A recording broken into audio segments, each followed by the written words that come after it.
up the night. Yeah. Marvel. If I think any of the stories are good enough, if I think any of the stories I read are good enough, I'll bring them up. But not further. Okay. I don't like the ones that just verbatim copy the movies though. I feel like it's a book, just enhance it. But sometimes it just copy verbatim what the movie said. I was like, no. I don't like it when, like, why am I reading it then? I'll just watch the movie. I have the movie for free. Get your double dose, man. Come on. But it's like I'm looking. The Spider-Man games got turned into comics, so Xbox fans who didn't have the game, you just read a comic. They felt like it. I guess back then it probably would have been more valuable. You could have just read the movie for free. But that's why I like the book adaptation of like the third movie, because it has so much context. It has like so much context to that story, so it makes more sense. A little bit more sense to why characters act the way they do. It's gonna but the first movie is just beat for beat what was in that movie. I was like, that's lame. Why would you do that? That's just a waste of time. Like, do your own interpretation of the story. Yeah, I don't mind them like doing the story again. I just want like additional knowledge. Like, why was the character thinking this? Why was the character doing that? Something like that. I don't know. Man, I'm not the writer. I don't know that. That is true. Apparently, that was the one movie the Bionicle writer did make. So I guess maybe that is true. Yeah. But got any other media or comic news topics you guys want to add in the last minute? No, because Eurovision hasn't started yet. That's not a media topic. That's for next week. Let me see. I guess some Rise of the Beast news. I guess. What happened? They just released some small scenes. That's all. Oh, apparently the world premiere in Singapore. So, I mean, it's relatively new in the context of when this will come out. This will be still news. So. Oh, they released a clip. Yeah, and then it's I watched it. Did you watch it? No. I'll watch it. No. Some of us want to be surprised, Jake. Well, spoiler alert! Autobots win in the end. I spoiled it for you. How was I supposed to know that, man? Come on, what's the suspension of disbelief? But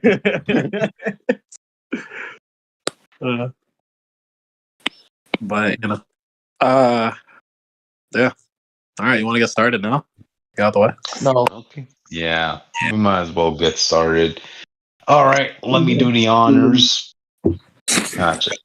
Welcome to Comic Phanatic, episode 1, hopefully. You're here with me, Cryptid Zeker 415, Hufflepuff, and proud of it.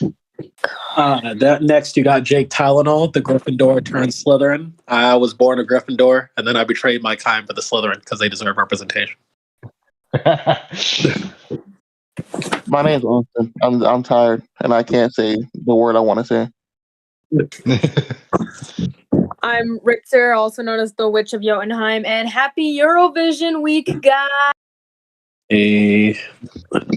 What a way to start our podcast, guys. Yeah. So, I guess we should get started. Yep. Who wants to open up? Well, I'll open up as a writer myself. The writer's strike is in effect. So basically, from my understanding of multiple videos, it seems like the problem in addition isn't exactly the AIs writing it. Basically, from my understanding, the thing is AIs can write scripts now. But that's not really a problem. The way they will hire you now is that they will get the AI to make a script. Because it's a robot, it doesn't really quite know all the details it should make. So they'll hire someone to really fill in the gaps that the AI cannot. But the problem is, because you're making the story, because the AI made the story, you're not getting paid as much. That's my understanding of the problem.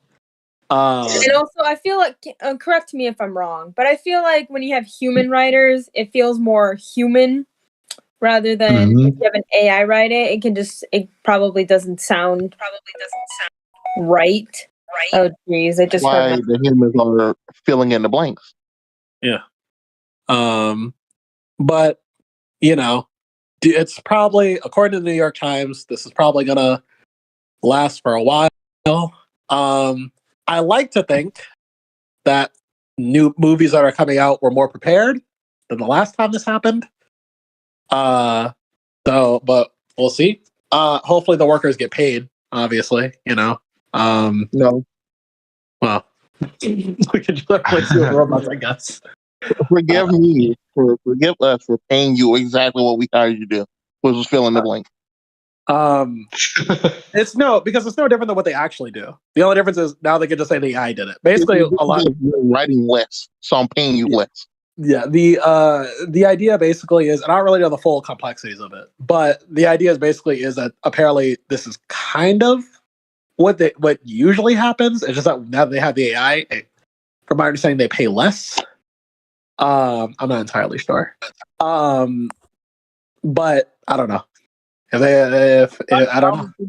Usually happen before the AI. It seemed like it would be like studio comes to you and says, I guess it would be like Marvel. Kevin Feige comes up to you. He's like, "Hey, make this Spider-Man movie for me, director or writer." And you're basically, and he gives you plot A, B, C, and D, and you're just filling in the gaps. But you get paid fully for that. This seems like the I. I know it sounds more like, the company gives you a piece of steak and you as a chef should be the one, making cuisine out of it instead of putting it through a process machine, Yeah. Yeah, I think you make it work. Yeah. I mean, it's always sad news when you hear somebody's job's been taken away by, like, a machine. So, damn. So you're saying they took our job? Yeah, they took their jobs. Just watch. South Park's gonna make an episode about that. Not surprised. But it seems like another soft though, because I feel like the special effects team should have went on strike first. Yeah, that's weird that they don't. That's true. Actually, I'm reading this article. I'm gonna make a correction. If they're smart, they'll do it right now, and it's to halt every movie ever right now. They're all dying. Probably not. That's probably an investment they don't want to do. But oh, you mean the VFX people? Okay, that should mean like the actual studio. That's what right now. It's like, we're on strike too. Yeah. I'm also reading the article as we're doing this. I didn't realize it was going to be on our topic. I saw like some projects that will be affected by this. One of which includes the last season of Cobra Kai, but I don't know what else. Honestly, yeah. It also seems that Okay, I'm reading. Going to scroll up. Apparently, the Writers Guild of America, which represented over 11,500 screenwriters, went on strike on Tuesday after contract negotiations with studios, streaming services, and networks failed. By the end of the week, as companies punched back at the union in the news media and striking writers celebrated the disruption of shows filming from finished scripts, some analysts at TD Cohen told clients that a protracted affair seems likely. He denied protracted as more than 3 months, perhaps long enough to affect the Emmy Awards scheduled for September 18th. So this will probably last for a while. This is what I'm getting. Oh, wow. They're going to say good news. Can we just have some good news for the future? Cheap enough that wants money. It's not enough people, because if that was the case, then the last writer strike wouldn't have worked. If a guy comes to you right now and be like, "Hey, yo, Jake, you want to write a book?" Would you do it? Probably, but you're talking about people who might not be as good. So you are basically you're basically going for the bottom of the barrel. But these writers are more professional; they have more experience, and it's more worth it to get them back for your high budget movie you're spending a lot of money on. I would imagine. You need to believe. Have the movie be bad anyway? Who cares? Well, I mean, yeah, but now you're talking about getting people who might be worse. At least I can look you up. Now you're just talking about new talent. Yeah, I looked you up and you're in a string of bad movies. I don't care you're not writing this anymore. Yeah. But Jake, you need to believe in yourself, okay? You're not following the I'm not saying that you're I not- could write. I'm not saying that I couldn't write a good movie. What I'm saying is that if the problem was that simple, the last writer strike would have failed. So, but it did, from my understanding. So, you know. But Can yeah, we just have some good news for the future for once? Honestly, No, uh, only P- bad news. people like a Marvel movie for the first time in a while, so that's good. You're not wrong. okay. I do have some small gripes, but This is we'll the get first to time that. in a while they left like Black Panther. Well, That was we'll but get then to Ant-Man came it. first. Ant-Man came after. So people were like mad at them. Oh, I mean, there was Spider-Man 3, right? Yeah, but I said the first time in a while. Last year. Yeah, the first time in a Okay, while. this- Ant-Man came first. We had a while. Can I be honest with you guys? Yeah, so one other movie. Yeah. That's not a On while. my way home. Let Witch talk. Oh, sorry. I'm gonna give an unpopular opinion. I got really bored during the third Spider-Man movie. Well, that's Okay. just because that's just the you problem, you know. I didn't really care for when. I mean, we review that movie. Spider-Man Did we review that movie? I don't know. Like a year to tell us these things, but I guess. Let me live my Yeah. truth, Jake. Well, Witch, hopefully the next topic won't bore you to the sleep. Move on. Let's move on to the next one. Austin, you do the honors.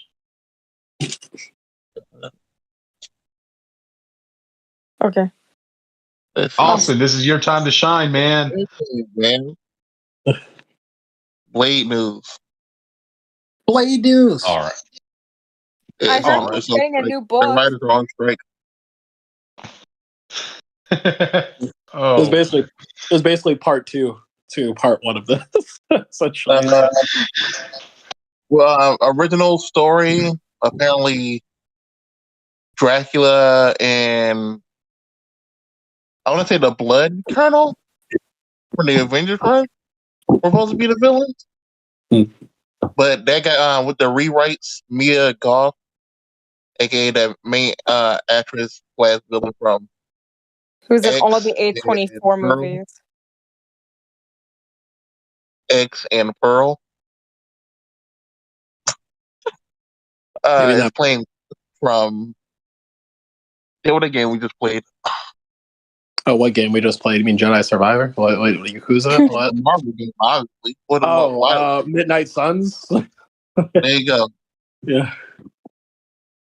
There you go. What was in that game? Jake liked Who was the villain in the mom. I know the mom. I can't think of her name. Lilith. I just said it. Lilith. There it is. There you go. Yeah, well, it's interesting. It will be more interesting just doing Dracula than ending the story. Apparently, I originally thought when he hired her that they'll just jumping right into like the wife and daughters type storyline, but thankfully not.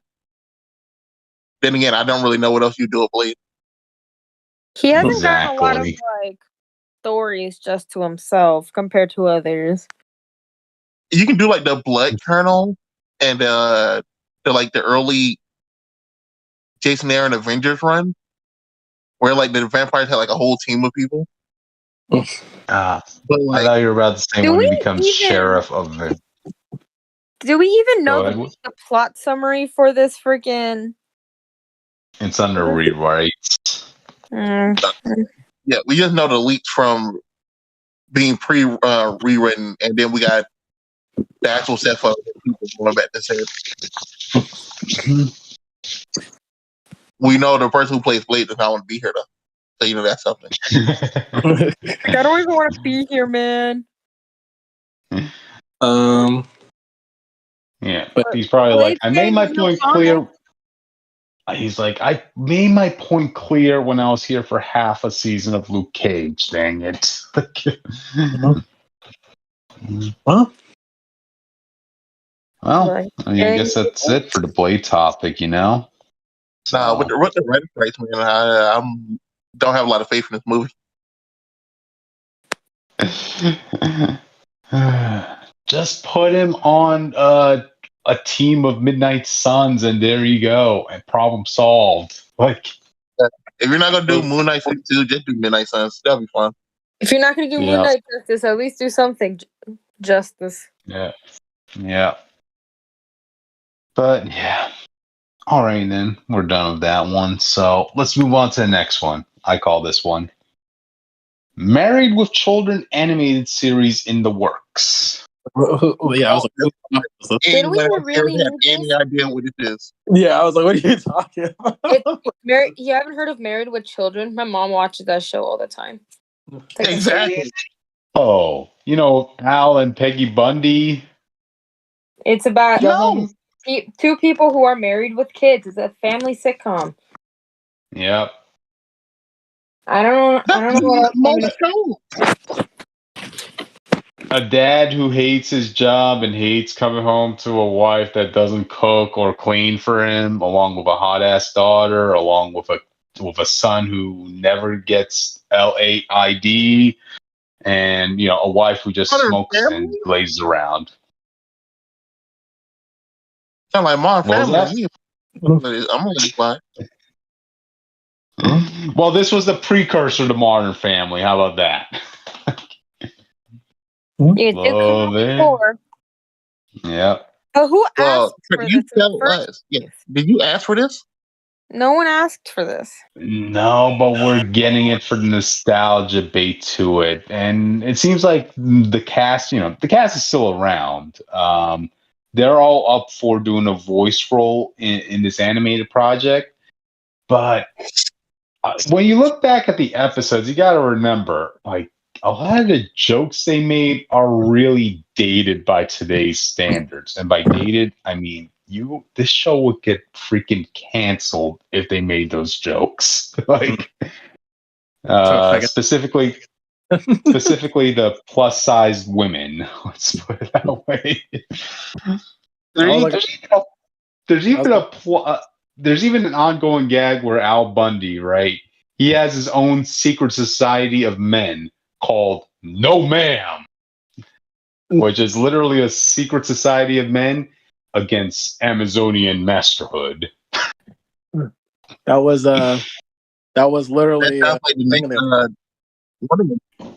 was a thing in the early 2000s, making fat jokes about women. Or like women have. Yeah, what else is new? That was just still happening, but I'll let it slide. Just watch those clips, guys, of Al Bundy's biggest roasts or fat women jokes. Like, you tell me if that could last in today's time, man. Yeah, jokes don't age well sometimes, and that's okay. We've got to acknowledge that. My jokes don't age well, but we remember the time they came out. We can laugh at them as if we were there. Okay, let me point this scenario to you guys. Okay, let me give you guys this example of a joke from Married with Children. Al Bundy is a woman's shoe salesman, right? And when he was having trouble fitting a shoe into this one plus size customer and being rude to her, she's like saying, "I've had just about enough of you." And Al Bundy said, "Well, you wouldn't say that if I came with fries and a medium drink." Oh, God. That's you're no medium besides between small and you. Oh. I'll say that right now. I don't care. Oh, my God, guys. You guys think that'll make it in today's world? No, but the joke is not even funny. I think if South Park or some YouTube video did it, I think that'd be fine. I think that'd be what they would accept it. Probably not the funniest part. And you know what the funniest part is? It turns out a lot of the fat women they had on the show, the ones that the jokes were made on, they were actually comedians in real life, and they wrote a lot of their material.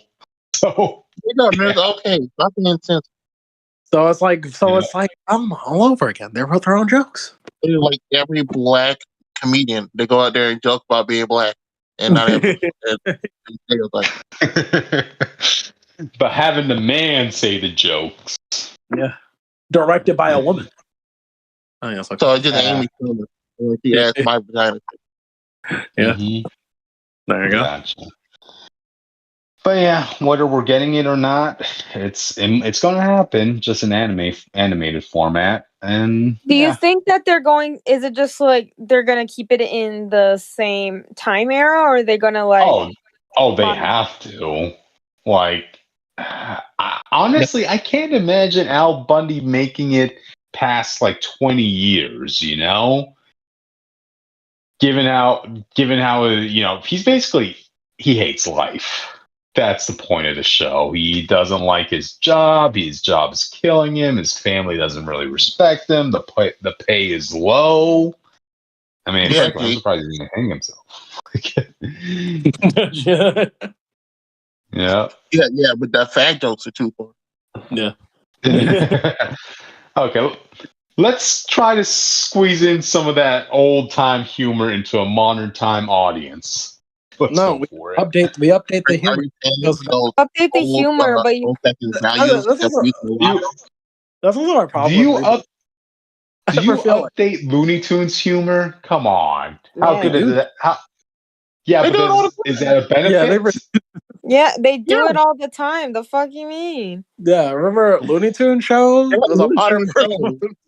No one remembers the Looney Tunes shows. People remember the original Looney Tunes. I mean, people still talk about the 2011 on YouTube right now are watching the Looney Tunes show on YouTube. Yeah, Looney Tunes show is great. Oh my god, I love Lola Bunny. It's so funny.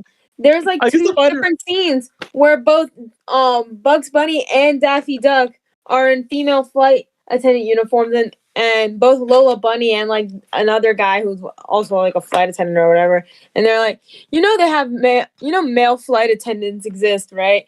And both of them said, "I just like the way the heels lifts me up," and I was like, "That's hilarious." No, I think Lola Bunny. I used to hate her as a kid. I got older. I was watching her scenes. That voice actress is hilarious. The whole bit where she's explaining. What?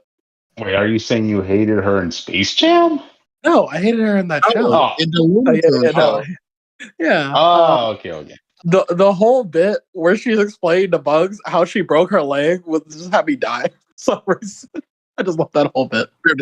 That thing was stupid. She was telling the story how she broke her leg. For some reason, she started like at the beginning of her day, and then that story went on for so long, and you found out she literally didn't break her leg, or she just did it 1 second ago. Yeah. No, I literally watch all her scenes now because they're just hilarious. I love that actress in that show. But yeah, no, like Looney Tunes adapts over time. They do it all the time. And they had the kids Looney Tunes. That was the one. That was my first one, I think. Baby Looney Tunes. Yeah, the baby. Yeah. I used to rock with it. I mean, I think because they tried to bring back the old Looney Tunes, like the old Looney Tunes gags. Did that even do well? Because I don't hear about it. Is that the one where they replaced? Is that the one where they replaced Elmer Fudd's gun with a scythe? I didn't watch it, so maybe. Yeah, that's mainly. I wouldn't talk it up to the Looney Tunes family more than how Cartoon Network does its current audience. Mm-hmm. But I remember our old pal Phil. I should say old pal. Our current day pal Philly would say like, if you were going to replace Elmer Fudd's a rifle with anything, why not do it a crossbow? Hey, it makes sense for a hunter. Like, why'd you give him a scythe? Yeah.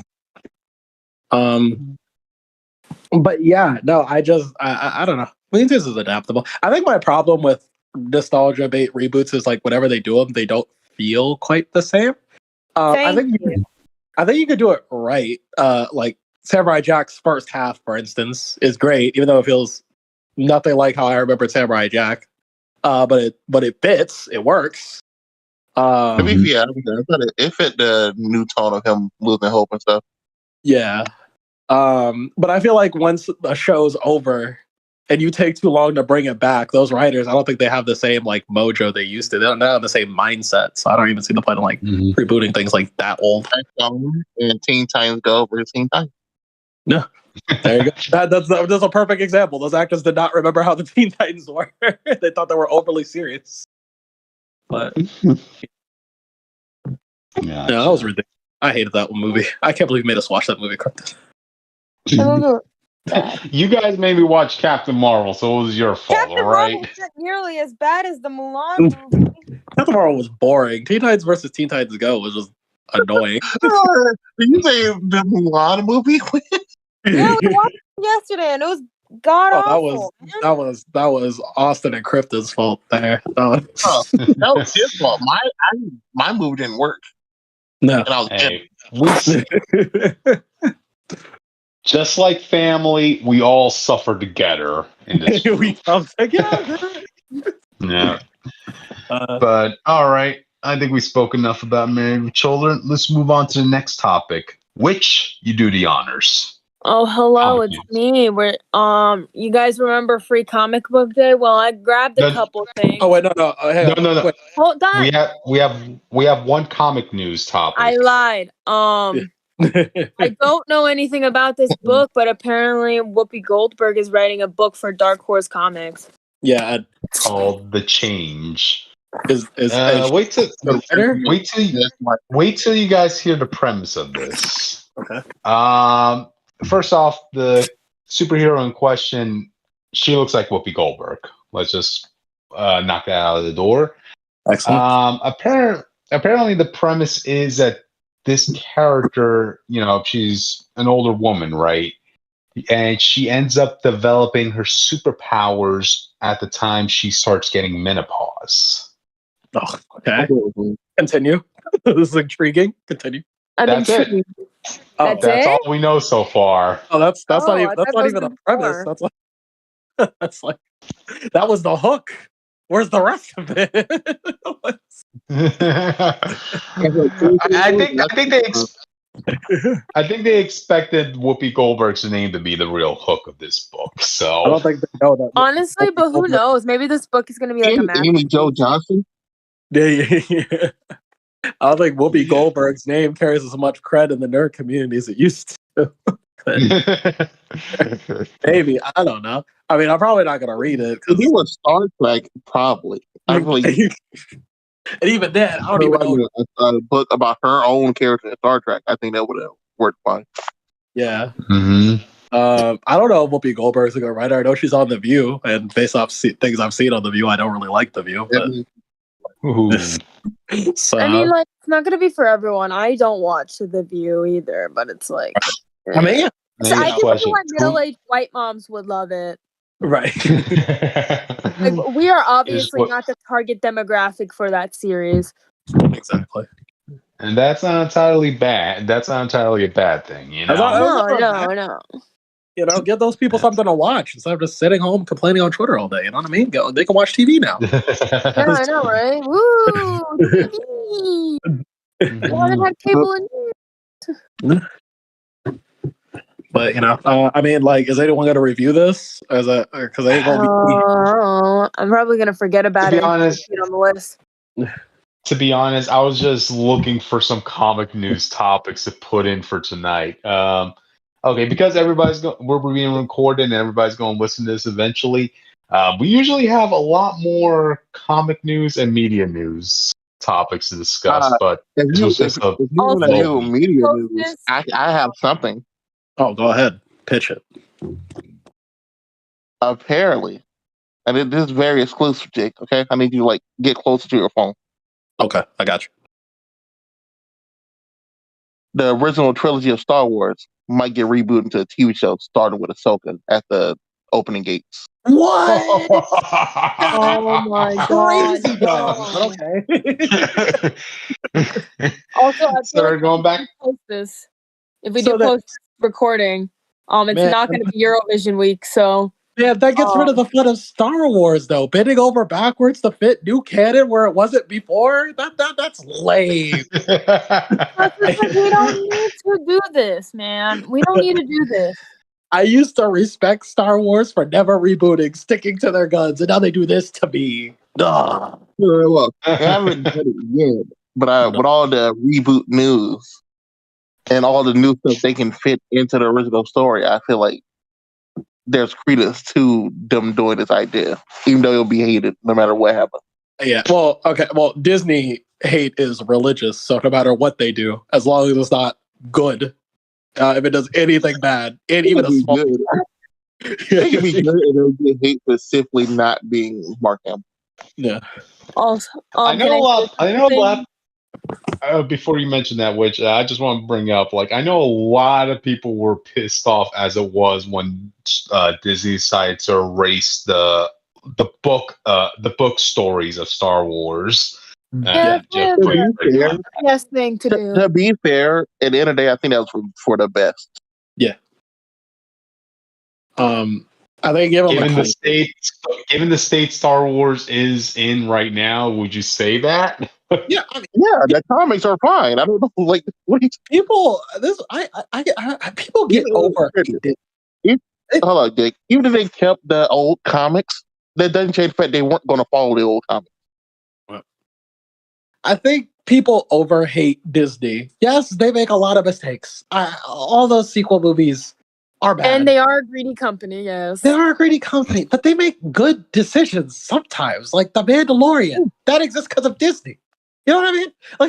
Like They do make good things sometimes. Other Yes. than the movie trilogy, they haven't really fumbled the bag. The comics right.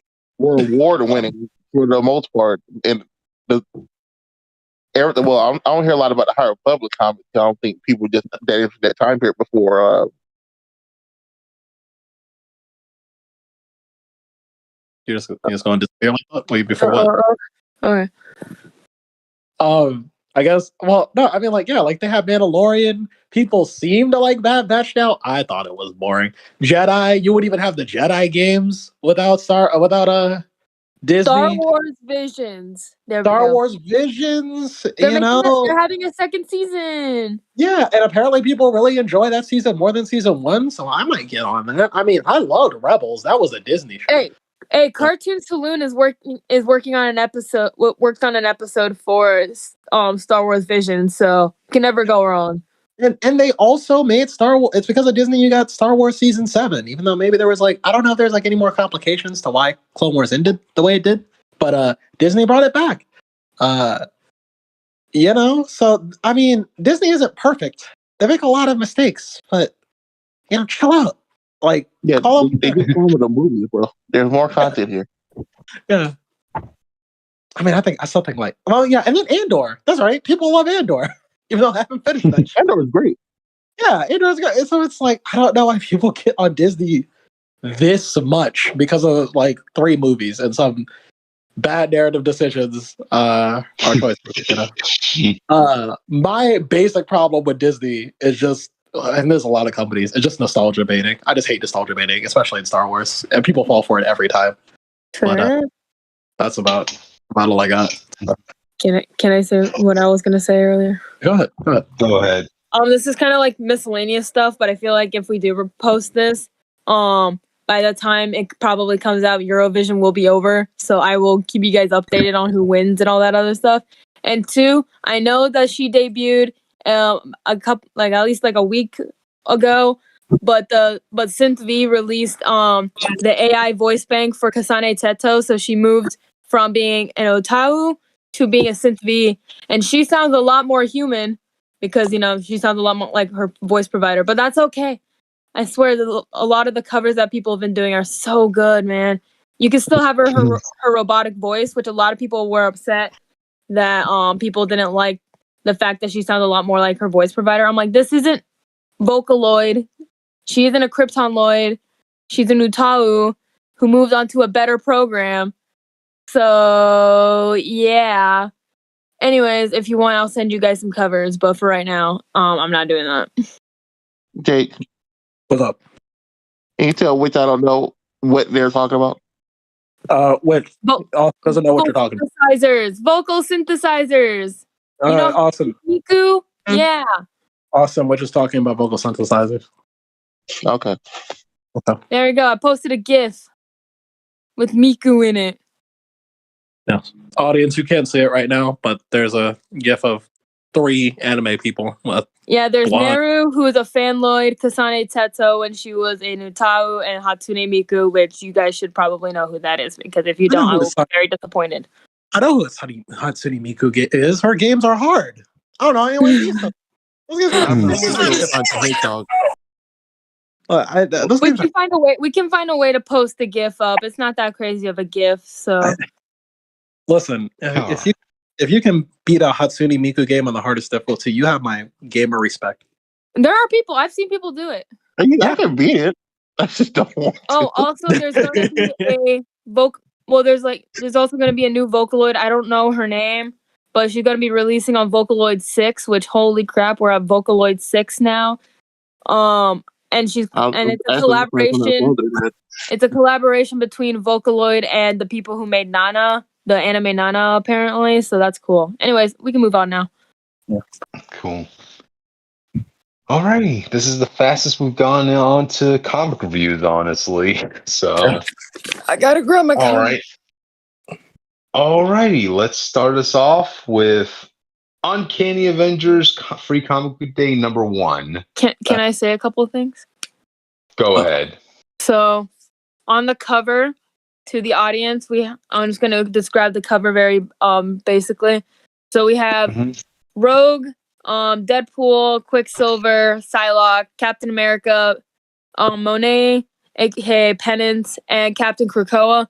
By the way, Quicksilver and Penance and Psylocke don't even show up in the book. I'm surprised we didn't see characters like Mystique on there because she does pull up.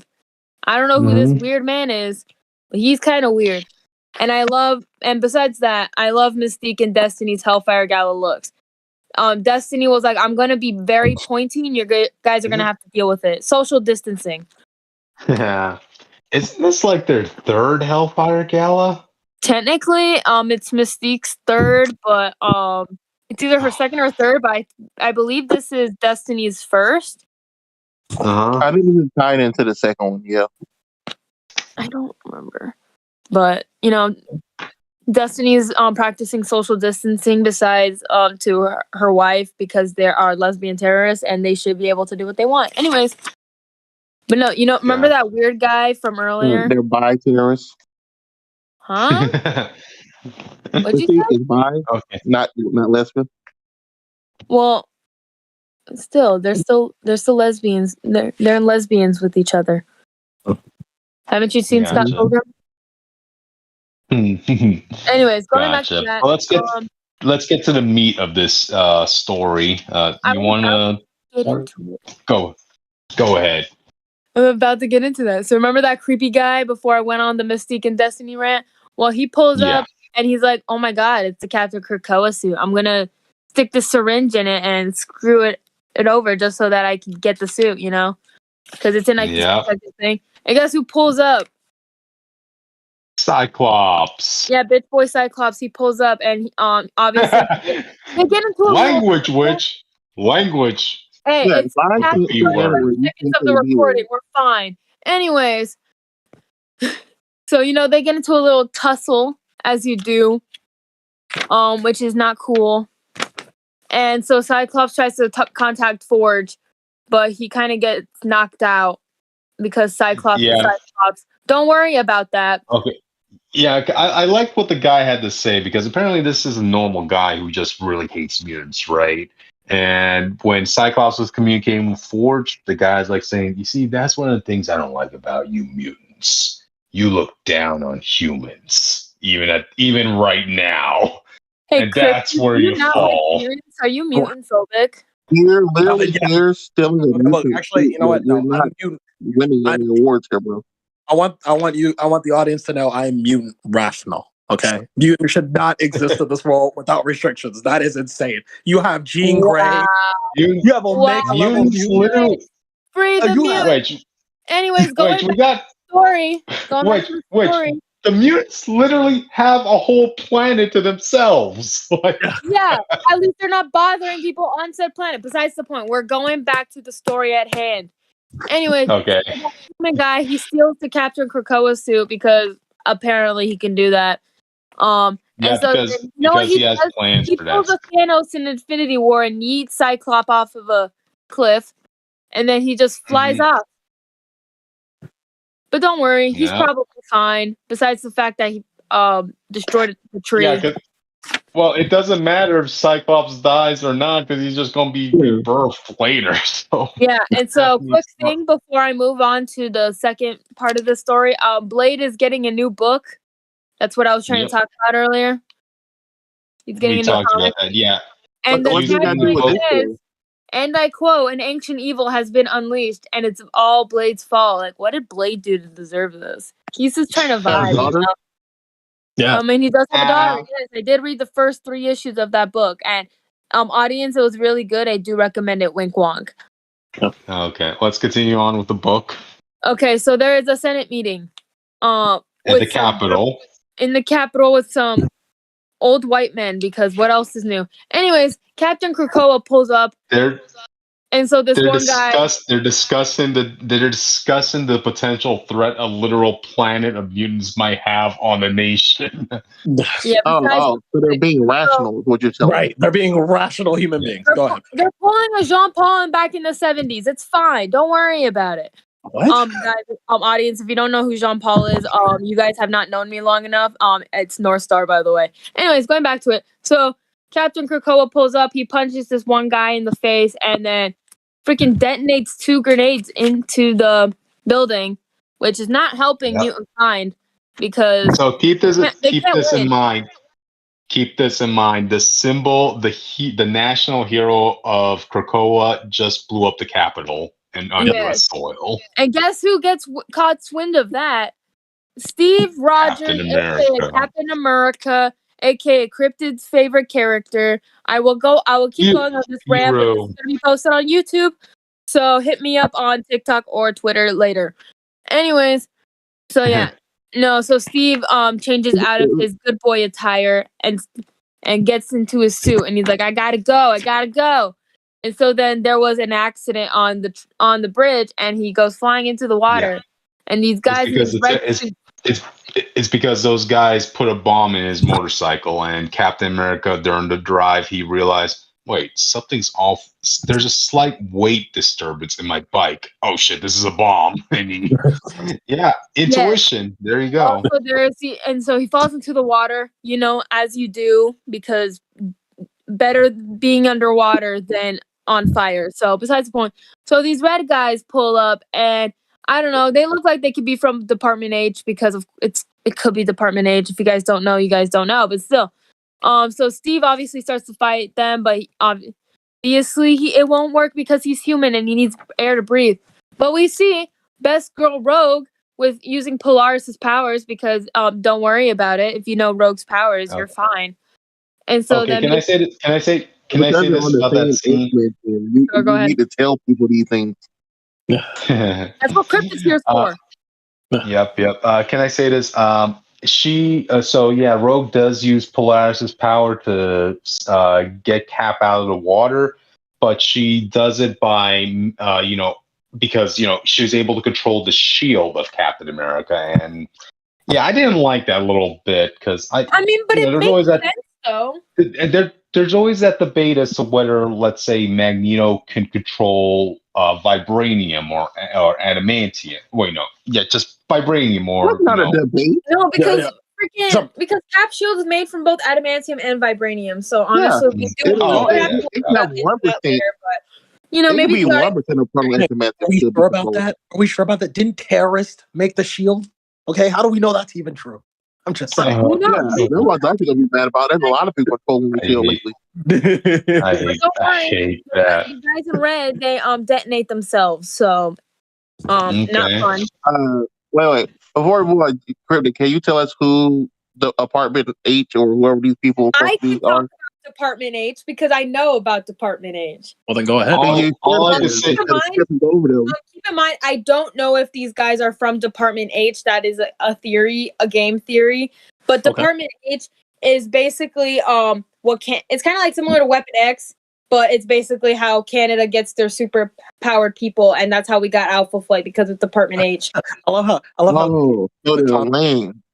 Canada comics are such losers they can't even naturally produce superheroes. Come on now. I'm just saying we can imagine. And it's like, keep in mind, Department H are the same people who basically kidnapped Heather Hudson, aka Vindicator, and her daughter and put them in this weird simulation. It was not cool. You got to read the 2011 Alpha Flight run to understand it in full, and also read Alpha Flight True North. Wink wonk. That's my Alpha Flight for right now. Anyways, let's move on. You want to, Cryptid? You want to talk about this part? Yes, I want to talk about this part because the next part of this book makes the whole Uncanny Avengers run so perfect for the writer. We next get a shot of, guess what? The Preston family. And this is very important because the Preston family is the family that's watching after Deadpool's daughter, Ellie, from the greatest Deadpool run and writer of all time, Jerry Duggan. So Lord praise his name. Yep. So when everybody's like questioning, okay, why is Deadpool in the Uncanny Avengers book? Okay, now this makes sense because the thing about Ellie, right? During the Dugan run of Deadpool, we got a story of, Deadpool 2099, exactly in the year 2099. And in there, it confirmed that Ellie is a mutant. And the way her powers... Yep. The way her powers work is she essentially reboots herself every single time she gets a fatal death blow, right? What? But, well, no, she kind of like cocoons herself in like an ash form. So it's kind of a mix of wait, no, it's not like Moria McTaggart for people thinking that. No, she so literally just died and then she starts over. But she doesn't like restart time.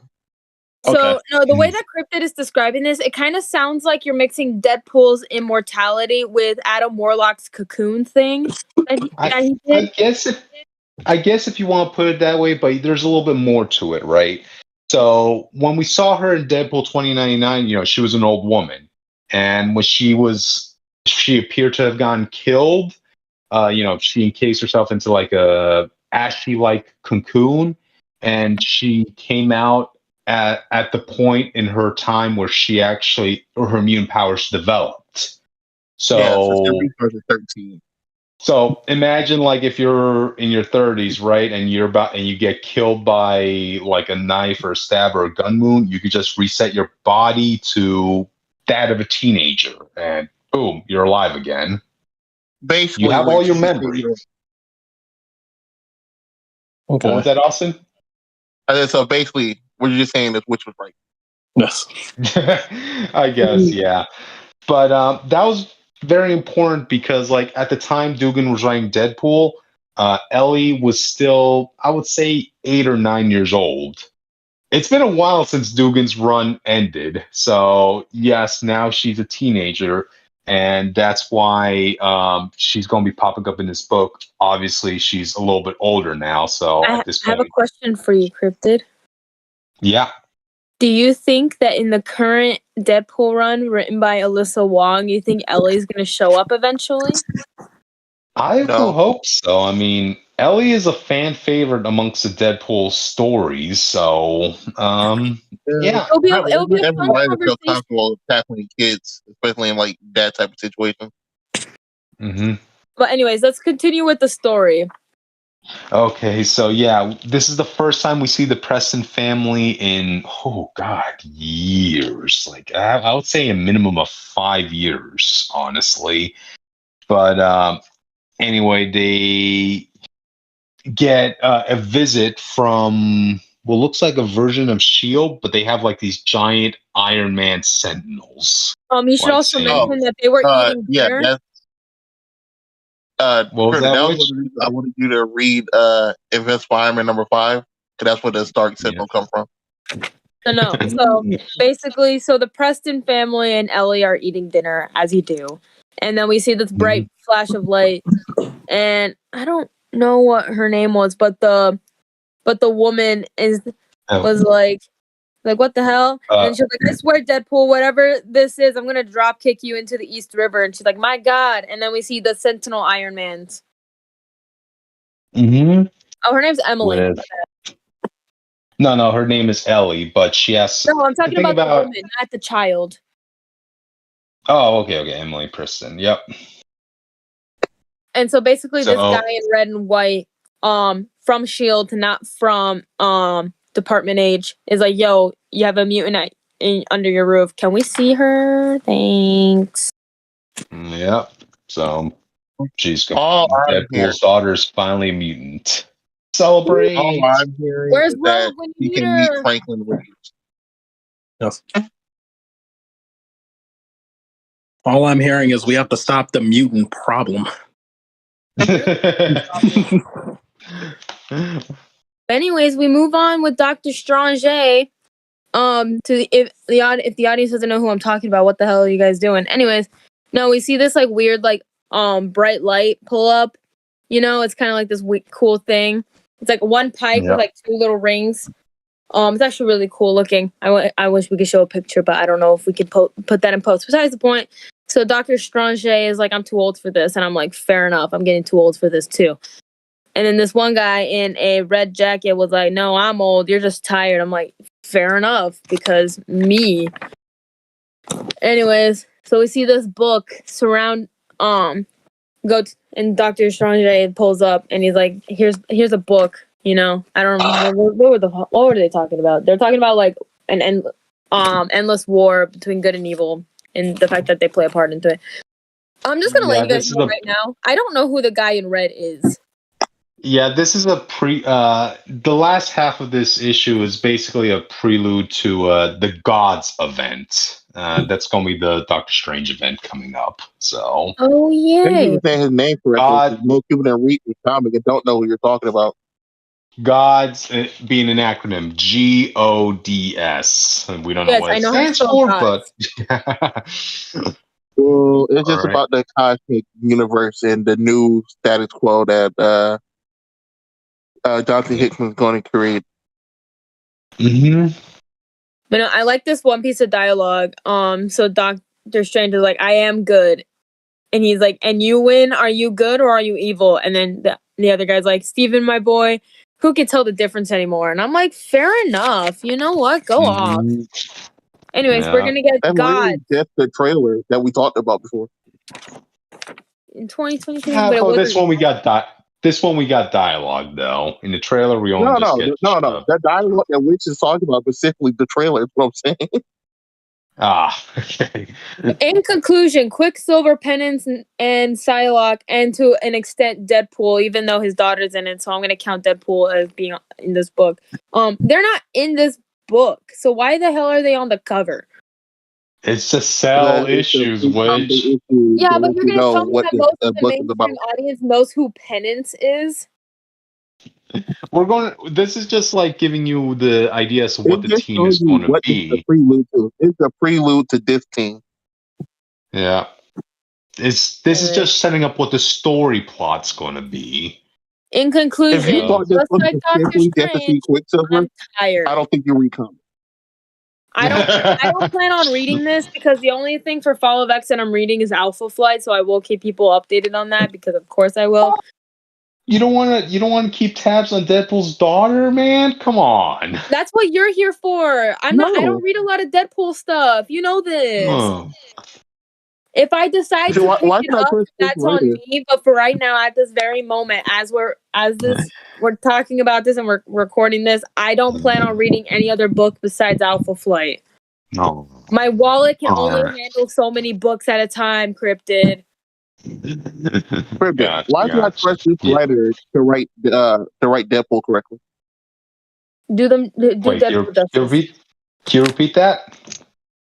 Why should I trust this writer to write Deadpool correctly? Oh yeah, because he spent like a good 5 or so years writing Deadpool, like the greatest run. Like, you know, the guy who created the best type of Deadpool, which is the sad clown run. You know, you saw him build up a family, build up trust in the community, him being the biggest icon in the Marvel universe, and like seeing beauty out of ashes. You know, you saw all that just dwindle down, but in a poetic way that made sense for why all the build up, all the family he had, all the good things that happened to Deadpool eventually burn in front of him. And maybe if the book keeps going on, maybe Alyssa Wong's Deadpool will be one of the best ones. So far, it is really good. I keep trying to tell people about it, and no one's reading it. I hope so. I'm just not seeing it last past issue 20. Like, who knows? I'm not reading it for the way they handle. God, you just made me space out. Richard, what you say? All right, but anyway, I don't even know anymore. So, all right, we spoke enough about this book. So, yeah. Also, good to issue. the audience at home, there was an Animal Crossing one, but I'm not going to talk about that one. So just wait till later. Wink wonk. Gotcha. I might talk about it because I don't want to talk about it. Gotcha.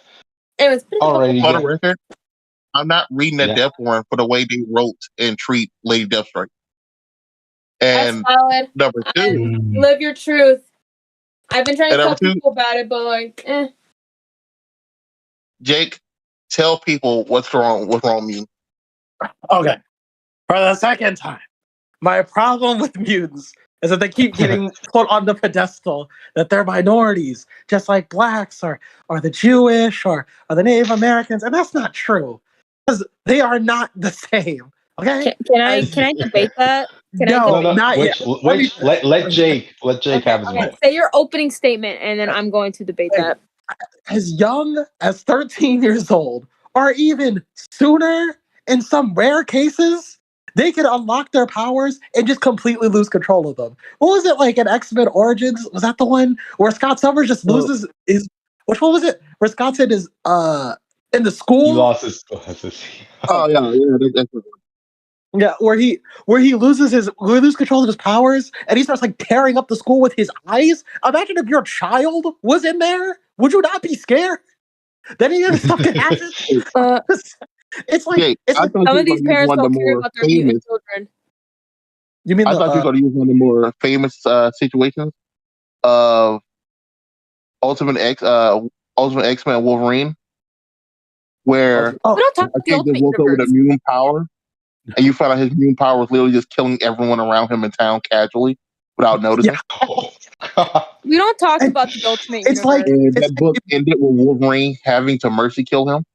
He was just too powerful, too strong. And I wouldn't even have a problem with it. I'm not like, let's kill all the mutants. Like, I'm not. They exist, right? We got to live with them. But like, these guys are so extreme. Like the X-Men are like, you can't put any restrictions on us. You're oppressing our freedom.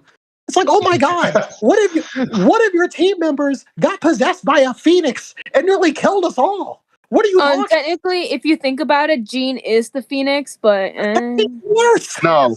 The original story is Jean Grey got the original story is Jean Grey got replaced by the Phoenix, and then some asshole writer was like, "Fuck it, she is the bird," and then it's not the same thing. She is the bird. Yes.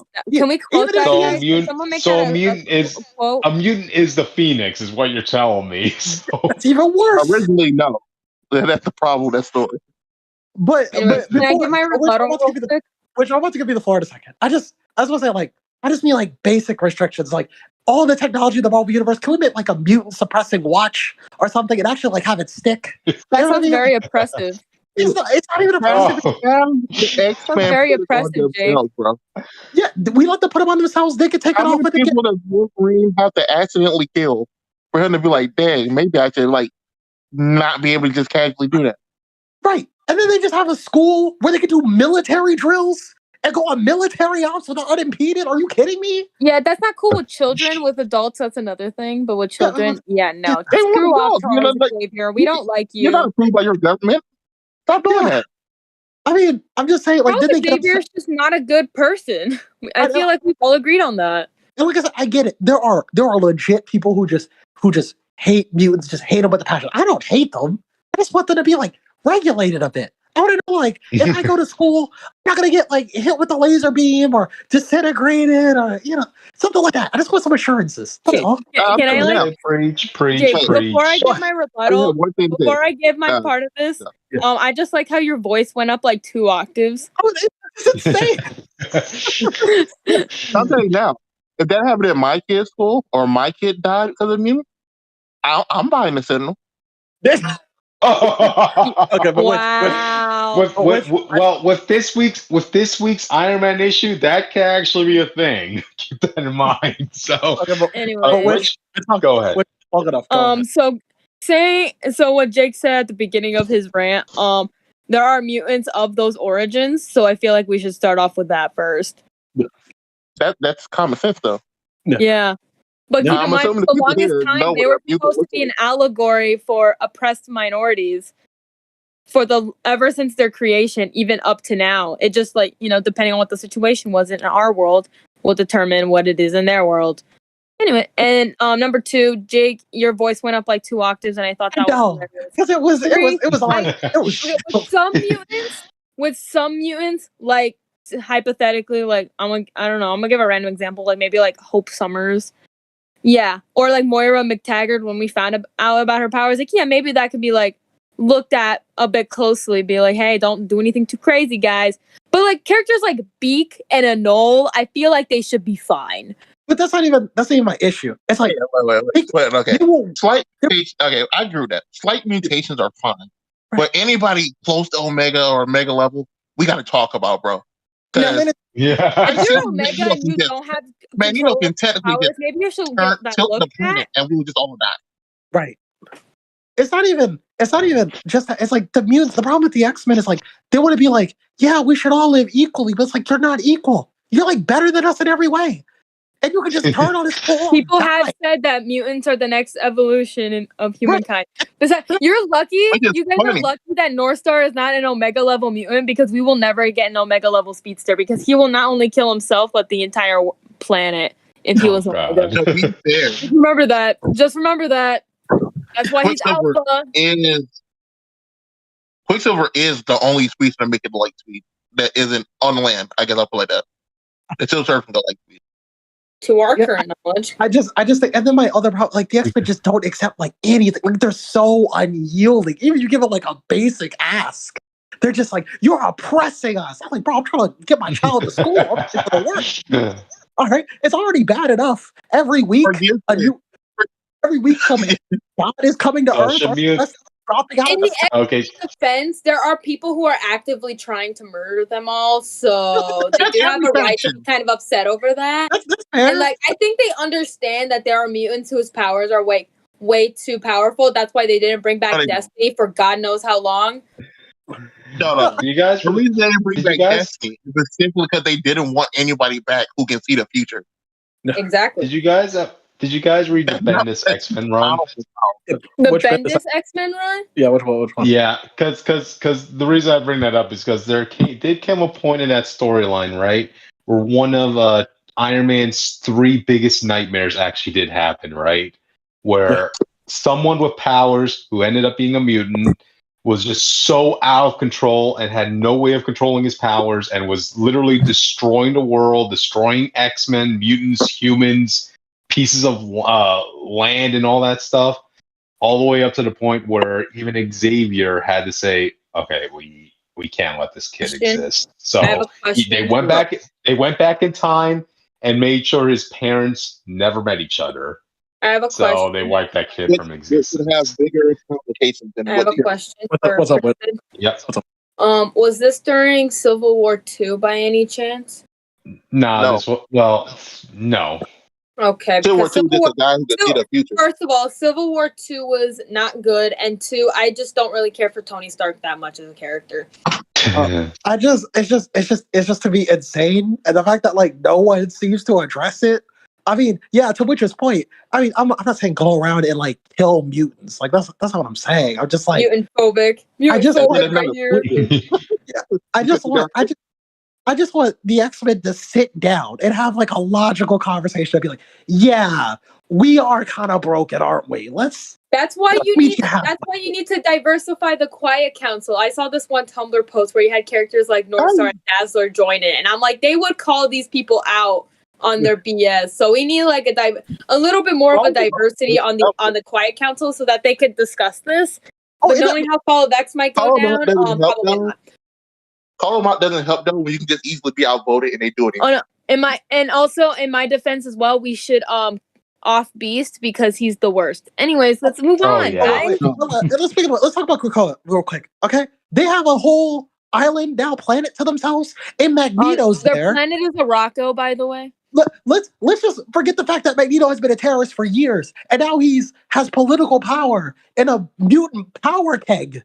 Apparently, yeah, so do a lot of politicians. I don't know what you want from and Apocalypse. Yeah, and Apocalypse. And Sinister, and someone named Sinister. The government doesn't be okay with that? Are you kidding me? Cryptid, but in their defense, our governments are similar to that. So, yeah, if you really think about it for 5 minutes, you know the difference is which our government acts like they're not doing that. Yes, it's I don't know. It's like Magneto is like better than most of the villains that are on Krakoa right now. Mm-hmm. No, he's not. You're lucky that Cassandra Nova doesn't have that much political power on Krakoa. She's just like unaliving people in space. I don't know what's happening in Marauders, guys. The problem is you're comparing like people doing like one major bad story to like 60 years of Magneto fucking people over. Yeah. But that's for us not in the comic world. But for the comic world, it's probably not have been that long because Marvel doesn't do reboots. Yeah, and Marvel does a reboot, so that means not it hasn't even been 60 years now. It's probably been like 5 years. I mean, Magneto doing the worst things possible, and then suddenly I'll be good. Yeah. Anyways, I don't know. I feel like we just went off the rails right now. Should we move on? Yeah. Okay. Let's move on. But we just gave our opening statements real quick. Yeah, and hey, on the off chance someone from like the MCU writing staff sees this. No. I don't want you to pull that. I don't want you to say that the X-Men are any other minority. They are the X-Men. They need to be addressed. They're mutants that could hypothetically be oppressed. They are. If you're not human passing. Listen, they aren't heroes. They're time bombs. Okay? Some can, not all of them. I would say that's the only other 2 cents I wanted to add to the conversation. Was that to Witch's point, it's like, it's not every mutant is going to do like something evil or have like a bad awakening of their powers.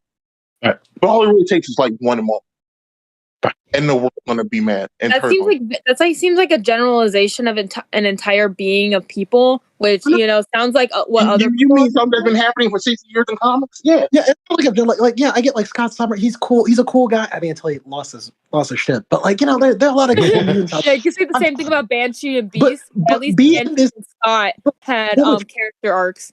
Which be in this universe. Let's be for a second. Are you going to know the inner complexities of the complicated soap opera that is the X-Men? You know what I mean? Like, it's camp. You can't. And when it directly affects you, would you care at that point? Right. After you lose everyone you care about to the guy who just had to shoot lasers by X-Men? We know why Cyclops lost his shit and became kind of psychopathic for a bit, but like the audience doesn't. Do they care? No. Like the world doesn't care. So we started killing people. But that's why I like the Marvel. It gives you the people's point of view of being clueless about every situation. Yeah. While every random burns. Casual. Yeah. But in conclusion to this entire conversation, we should not generalize a whole group of people just for the act of a few. Let's move on, guys. It's not a few, but okay. Let's move on. We'll be talking about this multiple times as the show goes along. Don't you worry. Move on, guys. Let's move on to one of the 3 Spider-Man comics that I didn't read. Okay. Let me bring it up. Okay. Edge of Spider-Verse #1. Okay, let's go a little bit more lighthearted and kind of stupid. This is the book that's, giving stories to different versions of Spider people out there. And the first issue starts off with Spider-Rex. And it's exactly as you would think it is. It's is a T-Rex spider person from the prehistoric era. Which, what's funny about that? Go ahead. People were upset over the gay Spider-Man, but not upset over the dinosaur Spider-Man. You just can't help but laugh at this dinosaur Spider-Man. Come on. Anyway, in conclusion, we like both. Versus real life. I mean, you got throw out your suspension of disbelief when somehow Spider-Rex is swinging from tree branches. I don't know how a tree branch could possibly support the weight of a T-Rex, but it's prehistoric. go with it. Fine. Go with it, right? Whatever. But anyway, the book starts off with him battling a saber-toothed tiger who's this world's version of Kraven the Hunter. And, just go with it, right? And he just so happens to grab Peter Rex's uncle Benedactyl. Go with it, right? As Benedactyl is just walking along the cliffside with his wife, Aunt May, who was a prehistoric aunt. So yeah, Spider-Man is saving the day, beating up the Kraven Sabretooth, and also having enough time to try to win the affections of the Mary Jane Watosaurus.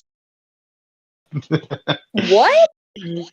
Yes, just go with it. Go with it, Witch. We need to kill the Can you spider. send me some pictures later so I get the context? We need it. Yeah, hey, hang on. I don't want to hear you talk bad about Web Weaver anymore. This has to stop. This has to stop. I don't want to hear you talk gay crap over my boy Web Weaver, okay? AKA Cooper Cohen. Was he gay Spider-Man? Oh yeah, I forgot about him. I am not with you right now. He has a name, dude.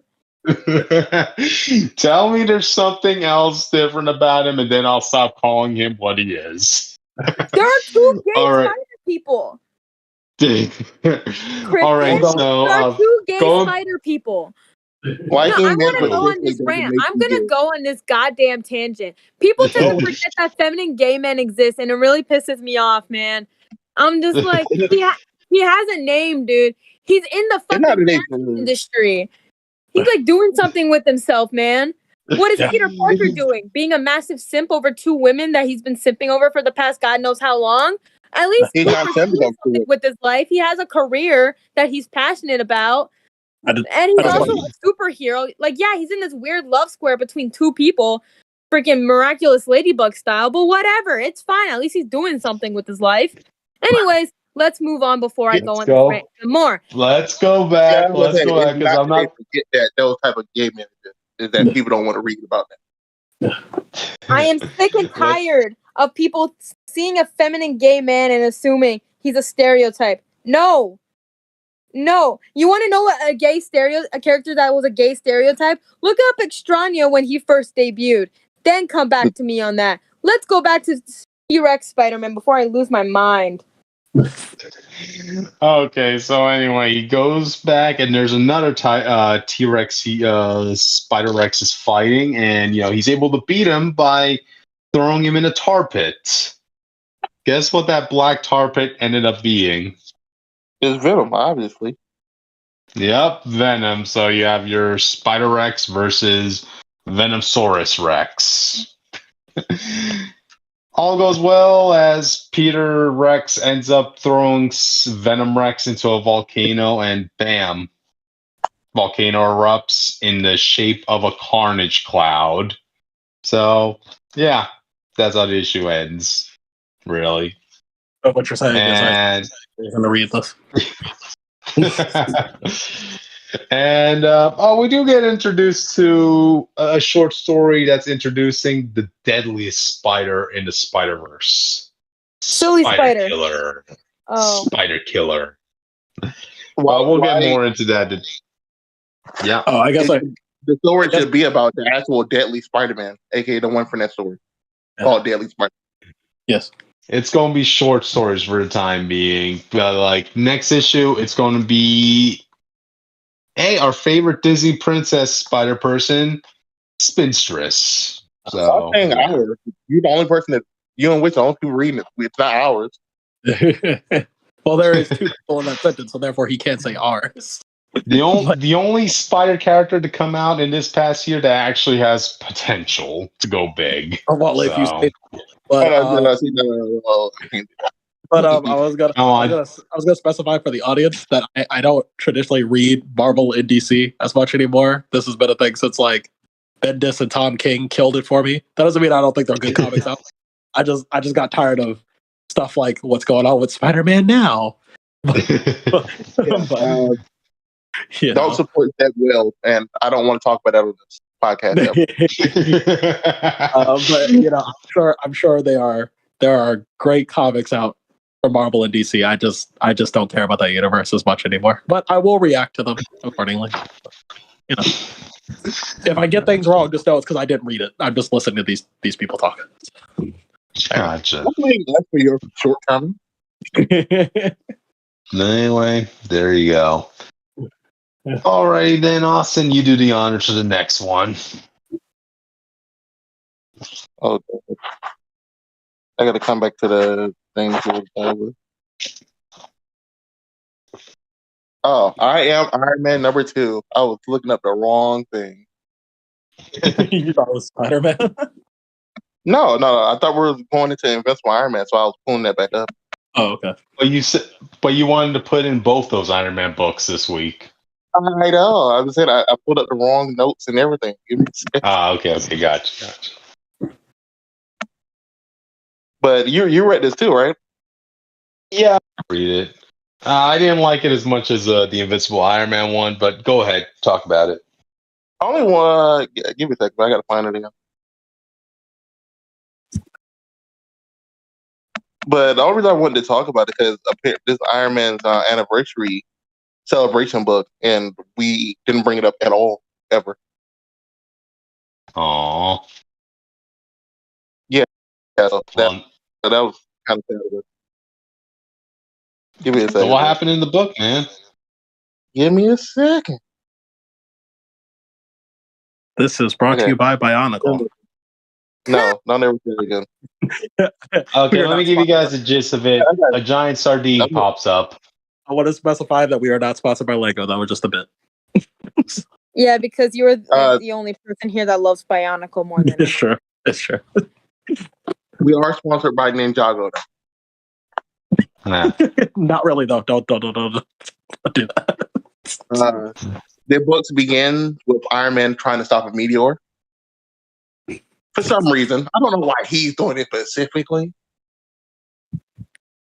Like we brought up earlier, like there's like 25 mutants that would have had this done already. But you know, that's just me. Yeah. After meteor falls, it starts to break apart.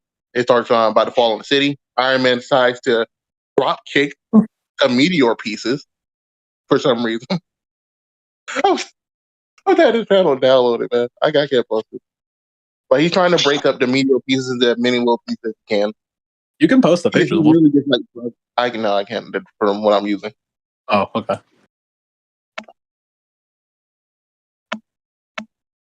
Man.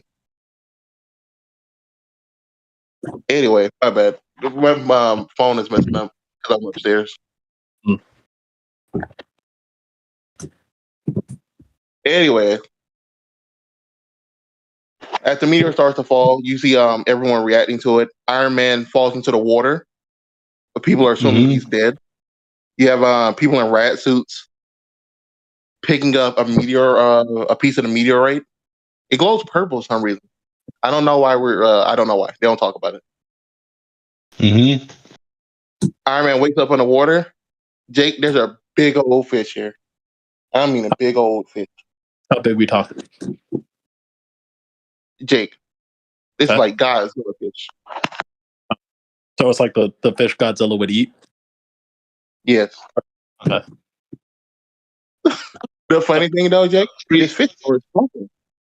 This fish is what? The fish starts talking. Yeah, let's just say like if you're tackling a meteor head on, some sort of brain damage is likely to happen. All right. Oh, really? In my opinion, you call more qualified heroes to do the job. Then Batman fall from space and he's fine. Sounds like a wush shit to me. But you know. Well, yeah, it sounds like a skill issue at this point. But, you know, it's like Iron Man wakes up, he's like, "I'm alive," and then the fish is like, "What? You are? I was about to eat you. That's crazy, bro." Then I'll be like, I guess I'm done.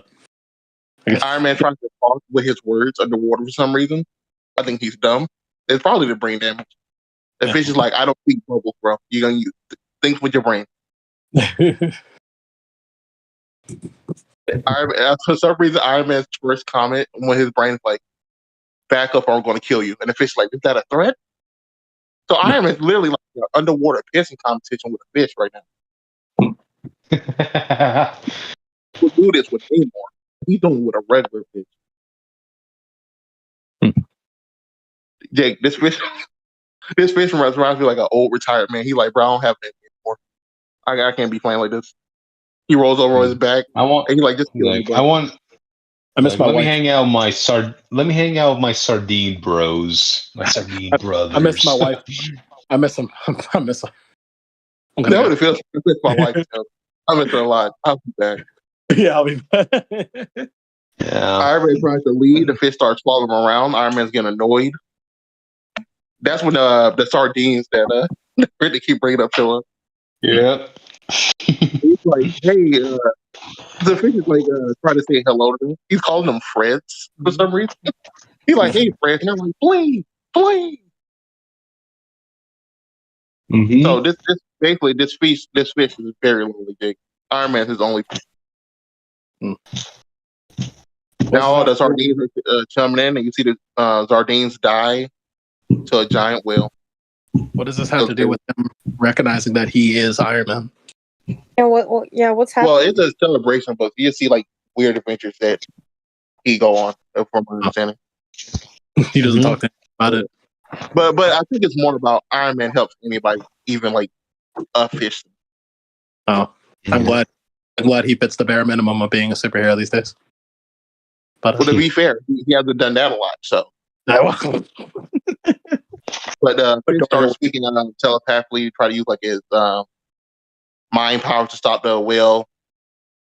Iron Man decides, hey, yo, bro, I'm just gonna help out. And Iron Man just kind of talk to the whale, get the whale to understand that the whale leaves. That's basically what happens. And then the fish thing just leaves Iron Man underwater, bro, passed out. Jake, this book was funny to me. I ain't gonna lie to you. There's a whole panel of Iron Man just powering down on the water and almost dying. And then S.H.I.E.L.D. pops up like, oh yeah, we got him. Tell Fury we got him. And that's it.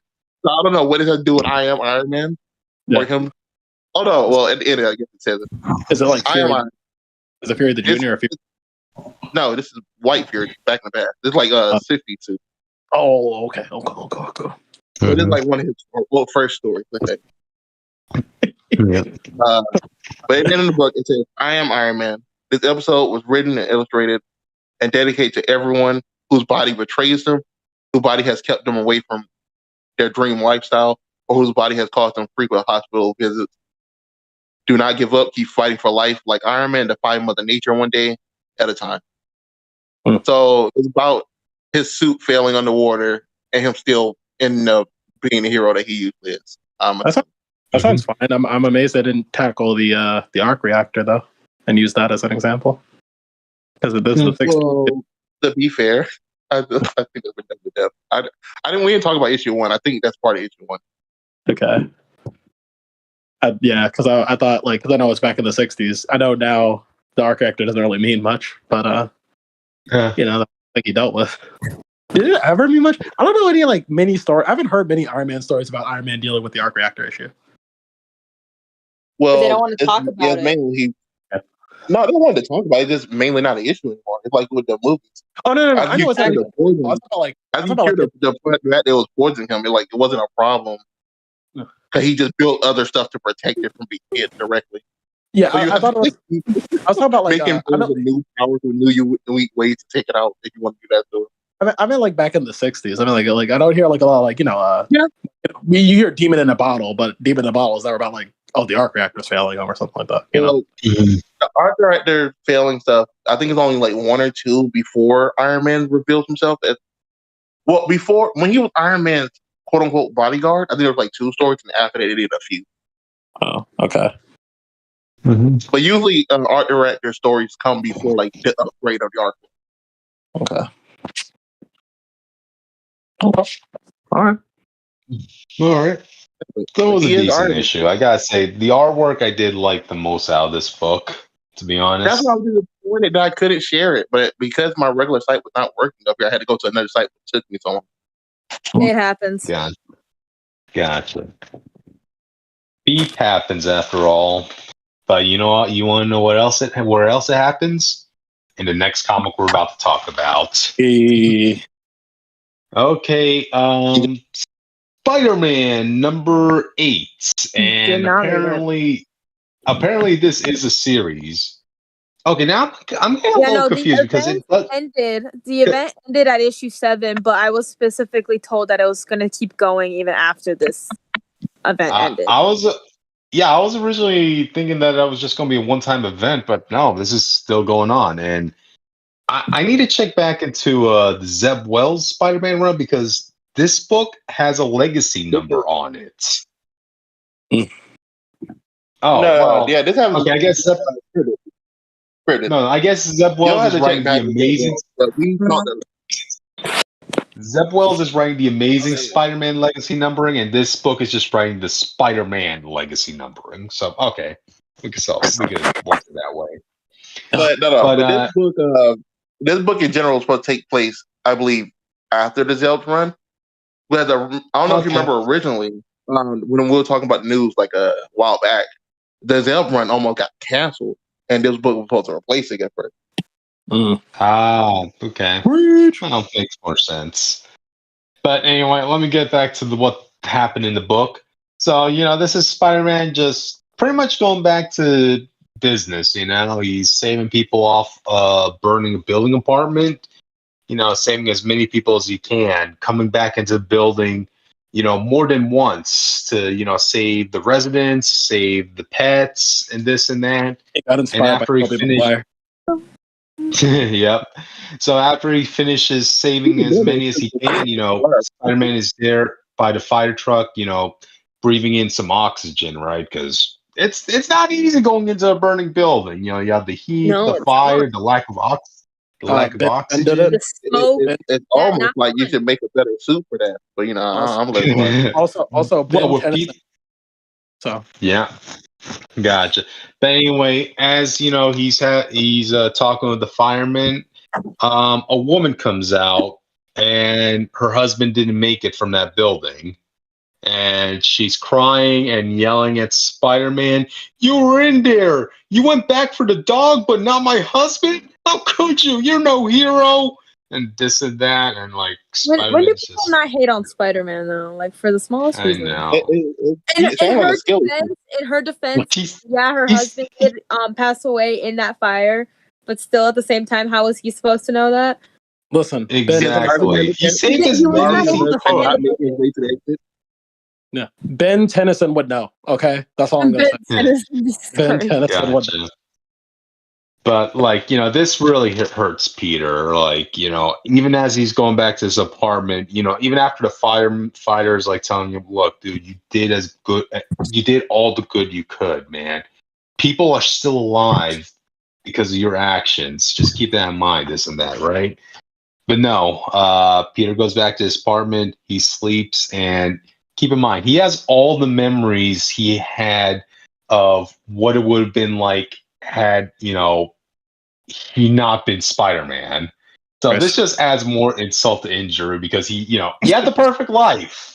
Wait.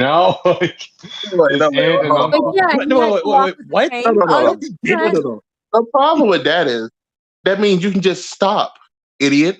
Also, and then do what you did in that universe. No. Oh, you mean in the other? Okay, you're talking about the other time. I was like, no, if he didn't have the perfect life. I guess you're talking about the other.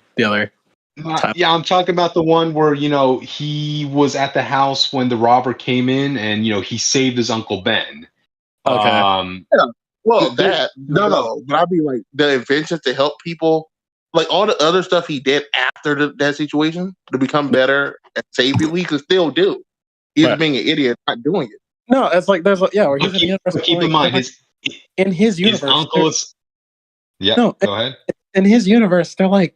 What, 4 other Spider-Men at the same time? You can just coordinate with them, help them out, be the man in the chair? Bruce Wayne, Batman Beyond? Hello? Just saying? Oh, he did do that. Okay. Yeah. But anyway, so he's feeling even more down in the dumps right now, and he's saying to himself, "I have to get better. Okay. I need to do better than what I am doing right now." So you need better he, writers. There are two different things. no. Here's what he ends up doing. Right, he goes back to Oscorp because he's working at Oscorp right now since Norman's good and all that stuff. Right. You guys remember Spiders Man? The last Okay. bit of Spiders. Yep, the last bit of Spiders that brought back the Web of Destiny to the normal Peter Parker. No. Yeah, those spiders still those handful of spiders are still in 616, and Peter's taking care of them, but also at the same time analyzing them. And he found something that could actually help them. Right? He finds that they're all in unison, which means they all have spider senses. But if one spider sense kicks off, the other people's spider senses kick off. So he talks this out with Norman, and they both decided, let's amplify the spider sense to the point where Peter doesn't just sense danger for himself. He senses danger for the people around him as well. Why would you think that's a good idea? People already had this type of idea for it. It was dumb. Right. I was even talking about this comes out. This comes after the day yesterday where a man died in the apartment that Spider-Man wasn't aware of. Unless if he's talking about the one from the new animated series where he could just sense danger for everyone in that area, I guess. But that's a terrible idea. Why would you want your everybody? Jake, the problem is, in this world where Peter Parker himself knows that anytime anyone tried to boost their own natural power, it has turned out horrible. Right. And he done it before. You would think he'll be smart enough not to do it again, regardless of the situation. Yeah, I mean, I don't know. I don't know. That seems. He wants to be a better Spider-Man. No, I can't fall for that. Lift heavier weights. Go to the gym. Learn how to fight better. There's a lot of ways you can do to improve. People die when he's on the gym. Be at the Spider-Man. You know what I mean? Do what Jake says and call him a favor. Yeah. Okay, but anyway, so time travel. They can bring you to a better time where you can train. Okay, but anyway, Norman and Peter, they do it. They made a machine, and now they amplified Peter's spider sense. So now he's able to save construction workers from down the street that are about to fall off a building. He's able to sense a kid right behind him that's about to get hit by a truck and this stuff. He even saves a woman who was about to fall in a pothole. Hell, he even saves this one guy from eating a hot dog that was about to kill him.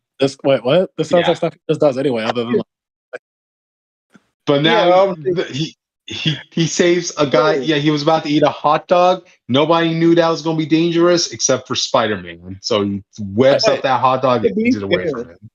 Other than that, everything else just seems like stuff he would casually see. Right. Because the spider sense, I don't know how this writer thinks the spider sense works, but the spider sense just gives you a feeling that something bad is going to happen. And you have to locate danger yourself. Yeah. But I think the difference is it's more wide range now. So he's appearing in more incidences than ever before. So this feels like something. But this could be so easily abused, and I can kill him. I can beat this brother. Right. I think this because what if he's in a room with a bunch of hostages and all his spider sense is going off all at once because they're all in danger at the same time? What? And he gets overwhelmed with multiple, he happened multiple times. Yeah, I mean, he would have to. He'll get to that problem when he gets to that problem. But he should be getting. He's not a rookie anymore. These are things he should be thinking about. This is like a Miles Morales. Probably do. This is like Miles Morales situation. This is not a Peter Parker. I've been in this game for years thing. Last time I checked, Peter Parker is more skilled in the battlefield rather than Miles. Yeah, he should. Okay, but speaking of a young Spider-Man, guess what we're also introduced to? Spider-Boy. He's not going anywhere. You know what's crazy? I was thinking about where is Spider-Boy? I thought that was last time. Okay, yeah. So he pops up and he is pissed. He's pissed because it turns out there's no remnants of his existence right now. He's like, that's crazy. Everybody, like, it feels like his history just was erased somehow. That's crazy, bro. Talk to Tom Holland. He'll get you straight.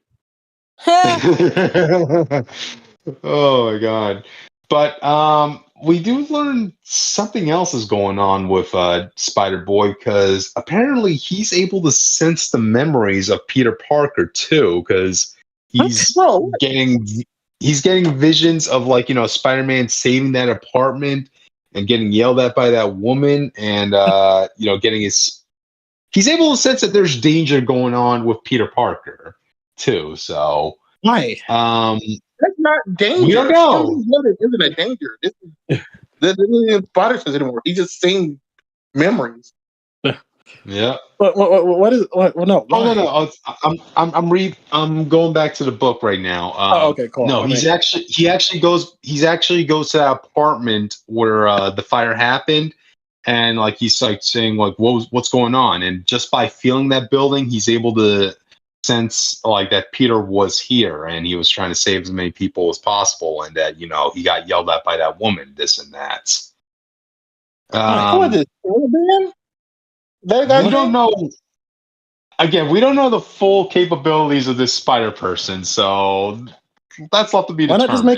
Why not just make him like Madam Web's trainee or something? I don't know. It seems like he doesn't need to be Spider-Boy, aka Peter's protect. Yeah, he needs like he's Madam Web's apprentice, so he can learn how to use the web of destiny or something. I don't know. Okay, here's a fun one. After he sees what happened to Peter during the whole apartment fire incident, these are his exact words. Okay, I can see where this is going. Peter Parker is about to do something monumentally stupid and reckless, and it's going to be up to me to fix it again. Thank you, new character. Wait, the news that he's saying again, bro. Peter shouldn't be making any mistakes. So this is already like frowned on. Now you're saying, oh, he's been making mistakes. That's why this guy got wiped out from the universe. That's what it sounds like. This is after he messed up his. Well, he didn't mess it up. Well, this is after the Mary Jane incident as well. But so, wow. I want if this gets posted, I want the audience to know this is exactly why I don't read Marvel and DC. Okay. But anyway, going back to the issue, right? Spider-Man is now being more active as he's ever been, like, saving people from tragedy, from accidents and this and that. And he goes out and saves like these two electricians that are about to get hit by some falling wire. And, Spider-Man ends up taking the hit by pushing them away. And wouldn't you know it, this fucks up his spider sense, and now his spider sense is reacting to the whole city's emergencies. Oh, no, dude, that's awful. I feel so bad. I'm glad I stopped drinking. Oh, that's crazy, Peter. It seems like a you issue. You should probably go see a therapist about it. Yeah, maybe the Spider-Man therapist from Into the Beyond the Spider-Verse. Take up. Let me guess. But yeah, that's how the issue ends. And apparently Electro's is in the background. Apparently he's going to be doing some stuff. He's going to be doing some villainy stuff. He was attacking Spider-Man in the thumbnail, and it didn't matter. So Peter basically enhances the spider sense, so the spider sense goes crazy, as you would think it would. Always does when he gets his enhanced. It's not even before you even take out the enhancements. Why would you think it's a good idea to feel other people's dangers? You already used to have a problem with the spider sense. Well, I don't know about that. I don't know like the original comic, but I know like other movies used to have a problem with like focusing his spider sense. Just by himself, let alone with everybody else. It just seems like a very problem. But whatever. Well, we'll see the results. All right. I'll keep you guys. Spider-Boy, that power alone is like he should be like a Madam Web like apprentice that they're gonna train in the Spider-Verse or something. I don't know that. I'm assuming You don't know, they might do he's that. also a mutant. Yeah. Or I think They might do that. We still don't know who Spider Boy is under that mask. So. I mean, who cares? At this point, it doesn't really matter who he is.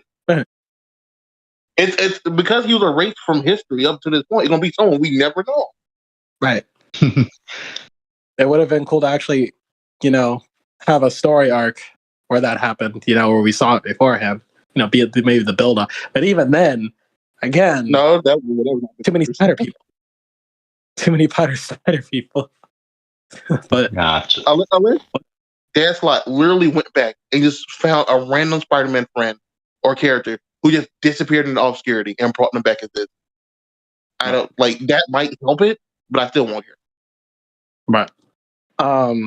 But yeah, maybe instead of Spider Boy helping Peter like he always does, maybe, I don't know, maybe Miles, Miles has his hands full with Cletus at the moment, just to let you know. Each other? Like, what are you talking about? Like, your boy. You do realize the mere fact that you're saying, "Oh, he has his hands full with Cletus, who was a Spider-Man villain," means he actually probably should go to Spider-Man. Yeah. At least be like, "Hey, Peter, what are you doing?" "Oh, I see you're busy. I'll be back." What do you? That makes like sense. But whatever. All right. But anyway, so yeah, that's it for the issue. So let's move on to the next book. Spider-Man's garbage. Specifically, right. Peter Parker. Let's talk about something Let's talk about something peaceful for a change. How about that? Finally, something that isn't a Spider-Man book. All right. We're dead. You want to talk about this Spider-Man stuff? I like the content. We're here for a good time, not a long time. All right. Get ready for the Peacemaker, guys. Prize Hard, issue number 1. And this is exactly pretty much a continuation of the HBO show. Like, right down to the fact that I'm like listening to the opening song as this issue opens up. Wait, are we not actually? They did it anyway. It got canceled, or I thought you guys were bringing it back. Is it not? No, it's coming back. He's not leaving. Okay. I mean, James Gunn is busy at the moment, so Peacemaker season 2 is up in the air right now. So when you say this, it feels like a situation, what you mean, like in terms of tone, or like in terms of like tone? Basically, they rewrote Peacemaker to copy the show. Okay. Yeah. And okay, I will say this. You know how we've been talking a lot about Spider-Man? Bruce Wayne does pop up in this book. That's not the same thing. I'm not. Okay. So, you said that like at least Sideways was going to show up or something. Therefore, the Spider-Man. Impress me. Gotcha. All right. Well, I mean, Spider-Man and Batman are basically the two of the same, like, overused characters from their sides of the comic book fandom. So, all right. Anyway, going back to the book, it opens up with Peacemaker, at a grocery store, just checking out his stuff, right? And he's just a little ticked off that the cashier doesn't realize he's a superhero. He's like, "Hey, I'm Peacemaker." "Yeah, I never heard of you." "Yeah, there are a ton of jazz musicians out there, and they're really good at their jobs, but I'm sure you never heard about them." What are you making of all this? You have protein powder and instant cake mix? Protein powder is how I keep my body perfectly ripped and sensual. John Cena's voice. Anyway, so she even asked, "Would you eat a spoon of poop for peace?" "I do you one better. I would eat a bucket of poop for peace." Wait, so you said they're really just copying the show? Is what you're telling me? I wouldn't want to read that. I'll just watch the show. Pretty much. Hey, I'll read this. I get more of the piece, but we don't get the eagle-y. I'll tell you that. We'll live without the eagle. You get the true eagle. Hey, that might improve the book, actually. Yeah, there you go. Red Wing from the MCU. Okay. Comic Okay, but anyway, okay, but anyway, we get back to the book. Peacemaker is driving off in his car, getting a call from Amanda Waller about another assignment, and Peacemaker's like, "Can I get this? Can I get the Suicide Squad online too? I kind of want to invite them to an Outback barbecue this weekend." And you see the Suicide Squad in the background telling Amanda Waller, "Don't invite us to that." The last time we came to one of his cookouts, he was just showing off his collection of VHS porn. Like, okay, so anyway, Amanda Waller sends Peacemaker off to kill a bunch of terrorists, since terrorists are the ultimate threat to peace. And, he basically kicks the crap out of all of them, even punches one in the groin. And that's when we get introduced to Bruce Wayne, who's a dog. Hang on, Cryptid. I gotta go to sleep. Hang on, Cryptid. I gotta go to sleep real quick. Okay, we don't get Eagerly, but we get a lost, abandoned dog who's a black dog who has a white stripe in his chest, almost like looking like he's wearing a suit.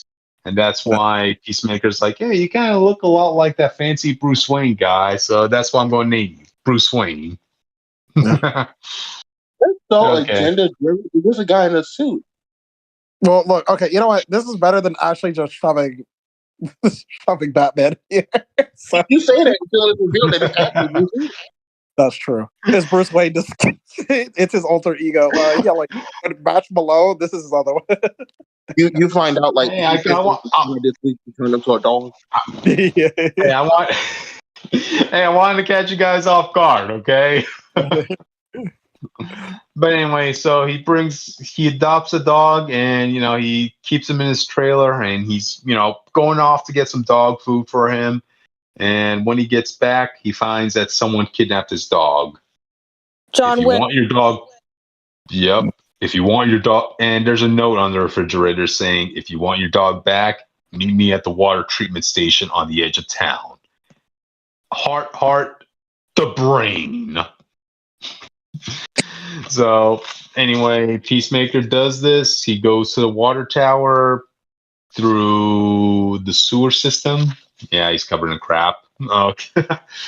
But yeah, that's where he gets introduced to the brain, from Teen Titans. Yeah. And he has his gorilla sidekick with him. So yeah, those two are going to be the main villains of this story. And you come to find out that like boyfriends or something. Who knows? I mean, I don't know how you make that work, but later. I don't know how you're supposed to. I don't know how you're supposed to make that work with an actual brain and a giant ape. But don't worry about the logistics of it. Love comes in many different ways, my guy.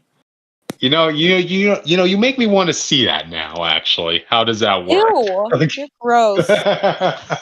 You're the one who says love comes in many ways. Which yeah, but not always of the nasty kind. Okay, but anyway, comics most do the nasty kind. Okay, but anyway, so you come to find out that the brain takes the dog and he's using him as a bargaining chip for Peacemaker, because the brain, he's tired of just being a brain. He wants a body, not just anybody. He wants a man's body. And Peacemaker kind of takes this as a little bit of a compliment, saying, "Wow, dude, I didn't think you think so highly of my perfect physique, this and that." And the brain is like, "Yeah, no. You see, I want my brain to be put in a body that won't run the risk of harming my intelligence. I just need you to get me a DNA sample of the perfect specimen out there. Peacemaker, I want you to bring me a sample of the Terminator Deathstroke." And that's how the issue ends with Peacemaker like, and you choose fucking Slade Wilson? Yeah. Hey, who else is... You could have chosen He's a legit Superman. Guys, Guys, he's a legit super soldier body. Come on. Yeah, but Yeah. he's still a creep. Or I can be Kryptonian. Yeah. Yeah, You why can- did you ask for like Superman? You can. He doesn't You, want God. he doesn't Why want a they go green for rock villains? being his weakness. Then pick Wonder Woman. She literally has no physical weakness. He wants to be in a man's body, all right? as long as Wonder Woman doesn't have a line. Man, if they can make Wolverine a clone and then somehow be a girl, they can do the same thing to do it in reverse. They can He figure wants the it plumbing. out. He wants the plumbing to be working the same when he goes back to his gorilla boyfriend. How about that? All right. He can. He can make himself a woman body and then put on a penis. Make him a robot body. There we go. If real science, real life science can do it, physical science can do it. Hey, if there's a will, there's a way. Gotcha. But anyway, that's how the issue ends. We may not be getting a Peacemaker season 2, but dang it, this is the next best thing. So, well, I'm glad you enjoyed it. Since it seems like it's doing well with the audience it's intended for. And I'm glad that Witch is glad that you enjoyed it. So, Yeah. This is just Because you know what? At least you have something to let your Peacemaker love out. Yes. Yeah, and I'm glad, and I'm glad I put the idea of a brain beeping it up with a gorilla in your head, which. Well, I already knew about it. That I brought it up. Okay. Anyways, All you guys right. ready for? Hang on. Can we switch the topics around so it just fits more to the last topic? it just bothers me. Fine. Yeah, we're No, just Let's let's have. and talk about Carnage. The wrong Carnage. We No, want Princess. We don't want Carnage. I can wait. I can wait. Yeah, no. Let Witch have. No. It just it bothers me, but it's okay. But it just we can switch it. We can switch it. You know what? It'll work out better. It'll work out better. Yeah, okay, Carnage number 1. Oh, don't worry about it. Carnage Don't worry about it. Reigns Alpha. That's the event with Carnage versus Miles. Yeah, but I don't want that Carnage. I want Princess. There you go. Well, be thankful that Princess has nothing to do with what's going on in the whole Summer of Symbiotes thing. There's like so many events happening all at once. I'm like, I need a break. To be fair, if you're actually reading the Carnage solo story, there was a lot of hype build up for this story. Their book's apparently actually really good. Noted. Yeah, I'll keep that in mind. Yeah, I was going to also bring that up because there was a lot of stuff going on here that I wasn't aware of what's going on in Carnage's book. So, yeah, I kind of had to piece a lot of things together. Because apparently Carnage is in an Iron Man body. Huh. Austin? I didn't read the book. I don't know. Don't look at me. Okay. You were saying good stuff about Carnage's book, so I figured you were reading it. No. I was looking up the event because I was thinking about reading. I saw all the comments of people actually hyping up, and apparently got a lot of good reviews online. But I can look up why you have to read the story. Cool. But anyway, so for whatever reason, Carnage has the Iron Man suit as well, and he's fusing that with his Carnage symbiote, right? Oh, well, so okay, so this issue pretty much opens up with Carnage terrorizing this whole building and keeping the people there hostage. Of course, he kills them all. You have Miles trying to come in and stop him, and as well as like this other police task force that's trying to stop Carnage as well. There's sonic cannons, but unfortunately, that's no good. He still runs rampant and kills people. But the town sends in their secret weapon, Scorpion, because boy, does Scorpion have a bone to pick with Cletus. He pretty much just goes out and said, "Hey, yeah, Cletus, you remember me, man? You think I forgot the fact that you crippled me? Like, your ass is mine, man." Damn, we're cursing so much in this episode, honestly. As long as we don't curse in the first 30 seconds, we're fine. Yeah. Okay. So far, it's only been like at least 4 or 5. It has been that bad. Yeah, it has not been that bad. I've been restraining myself a lot this past. But not lazy. I'll put up a counter. We'll put up a counter of the of a curse. How about you just bleep it out then? You're gonna go through all the effort anyway. Yeah. But Cryptid. So in King in Black #2, Iron Man fused a symbiote with his suit, with his extremis armor to fight the King in Black. And apparently in Extreme Carnage Omega, the same way that Carnage can reach out and control the Life Foundation symbiotes, because he's still, even though he's not connected to Nolan anymore, he still has that level of power. He's still like immune to fire, immune to sand, all the other stuff. He reached out to the armor and then ripped it off Tony's body. Wow. So that's how he has the symbiotic armor. Okay. Glad we filled in the blank right there. But yeah. Anyway, going back to the issue at hand. Yeah, it's a pretty terrifying issue. Graphic scenes with Cletus just killing, and apparently he has his own partner with him. Some guy by the name of Ken, who actually is another serial killer that's just tagging along with Cletus. Oh, fun. Yep. That's not. So yeah. Huh? Nothing. That's hot. Okay.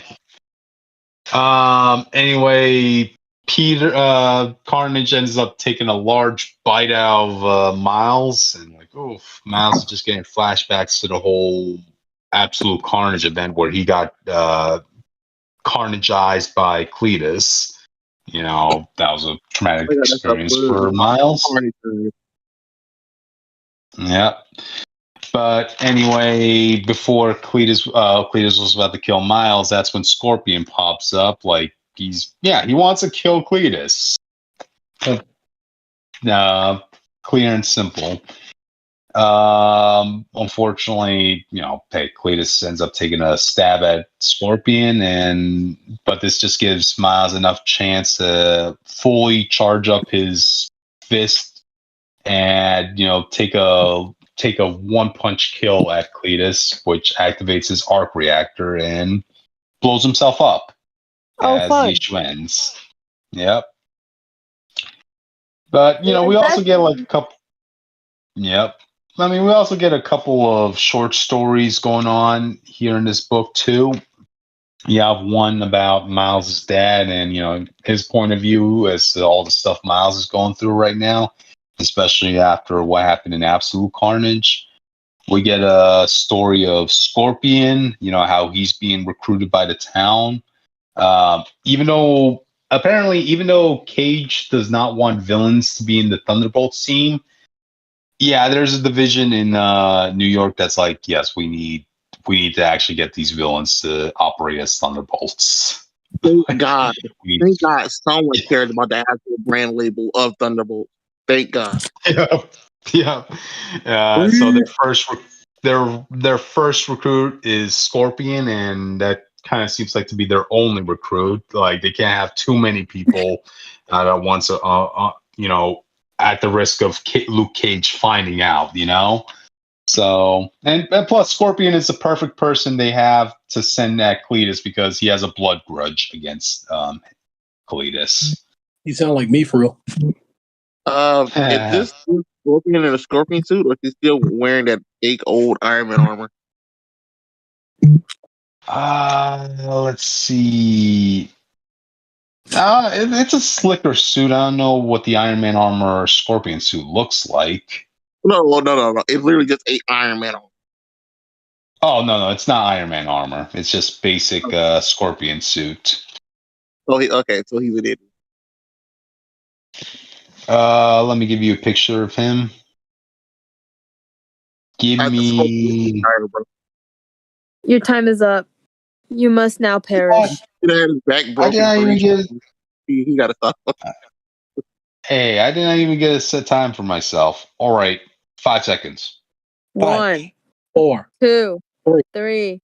2. There, it's posted. Okay, you want to describe it for the audience? Which I want to say. It looks like a green Spider-Man suit with a tail. Which I want to say. Scorpion. Which I want to say, I appreciate us being in sync back there. That was even cool. though I went from 1, you went from 5, but hey, we met up at 3. We met up at 3. We went to 4 and 2. There you go.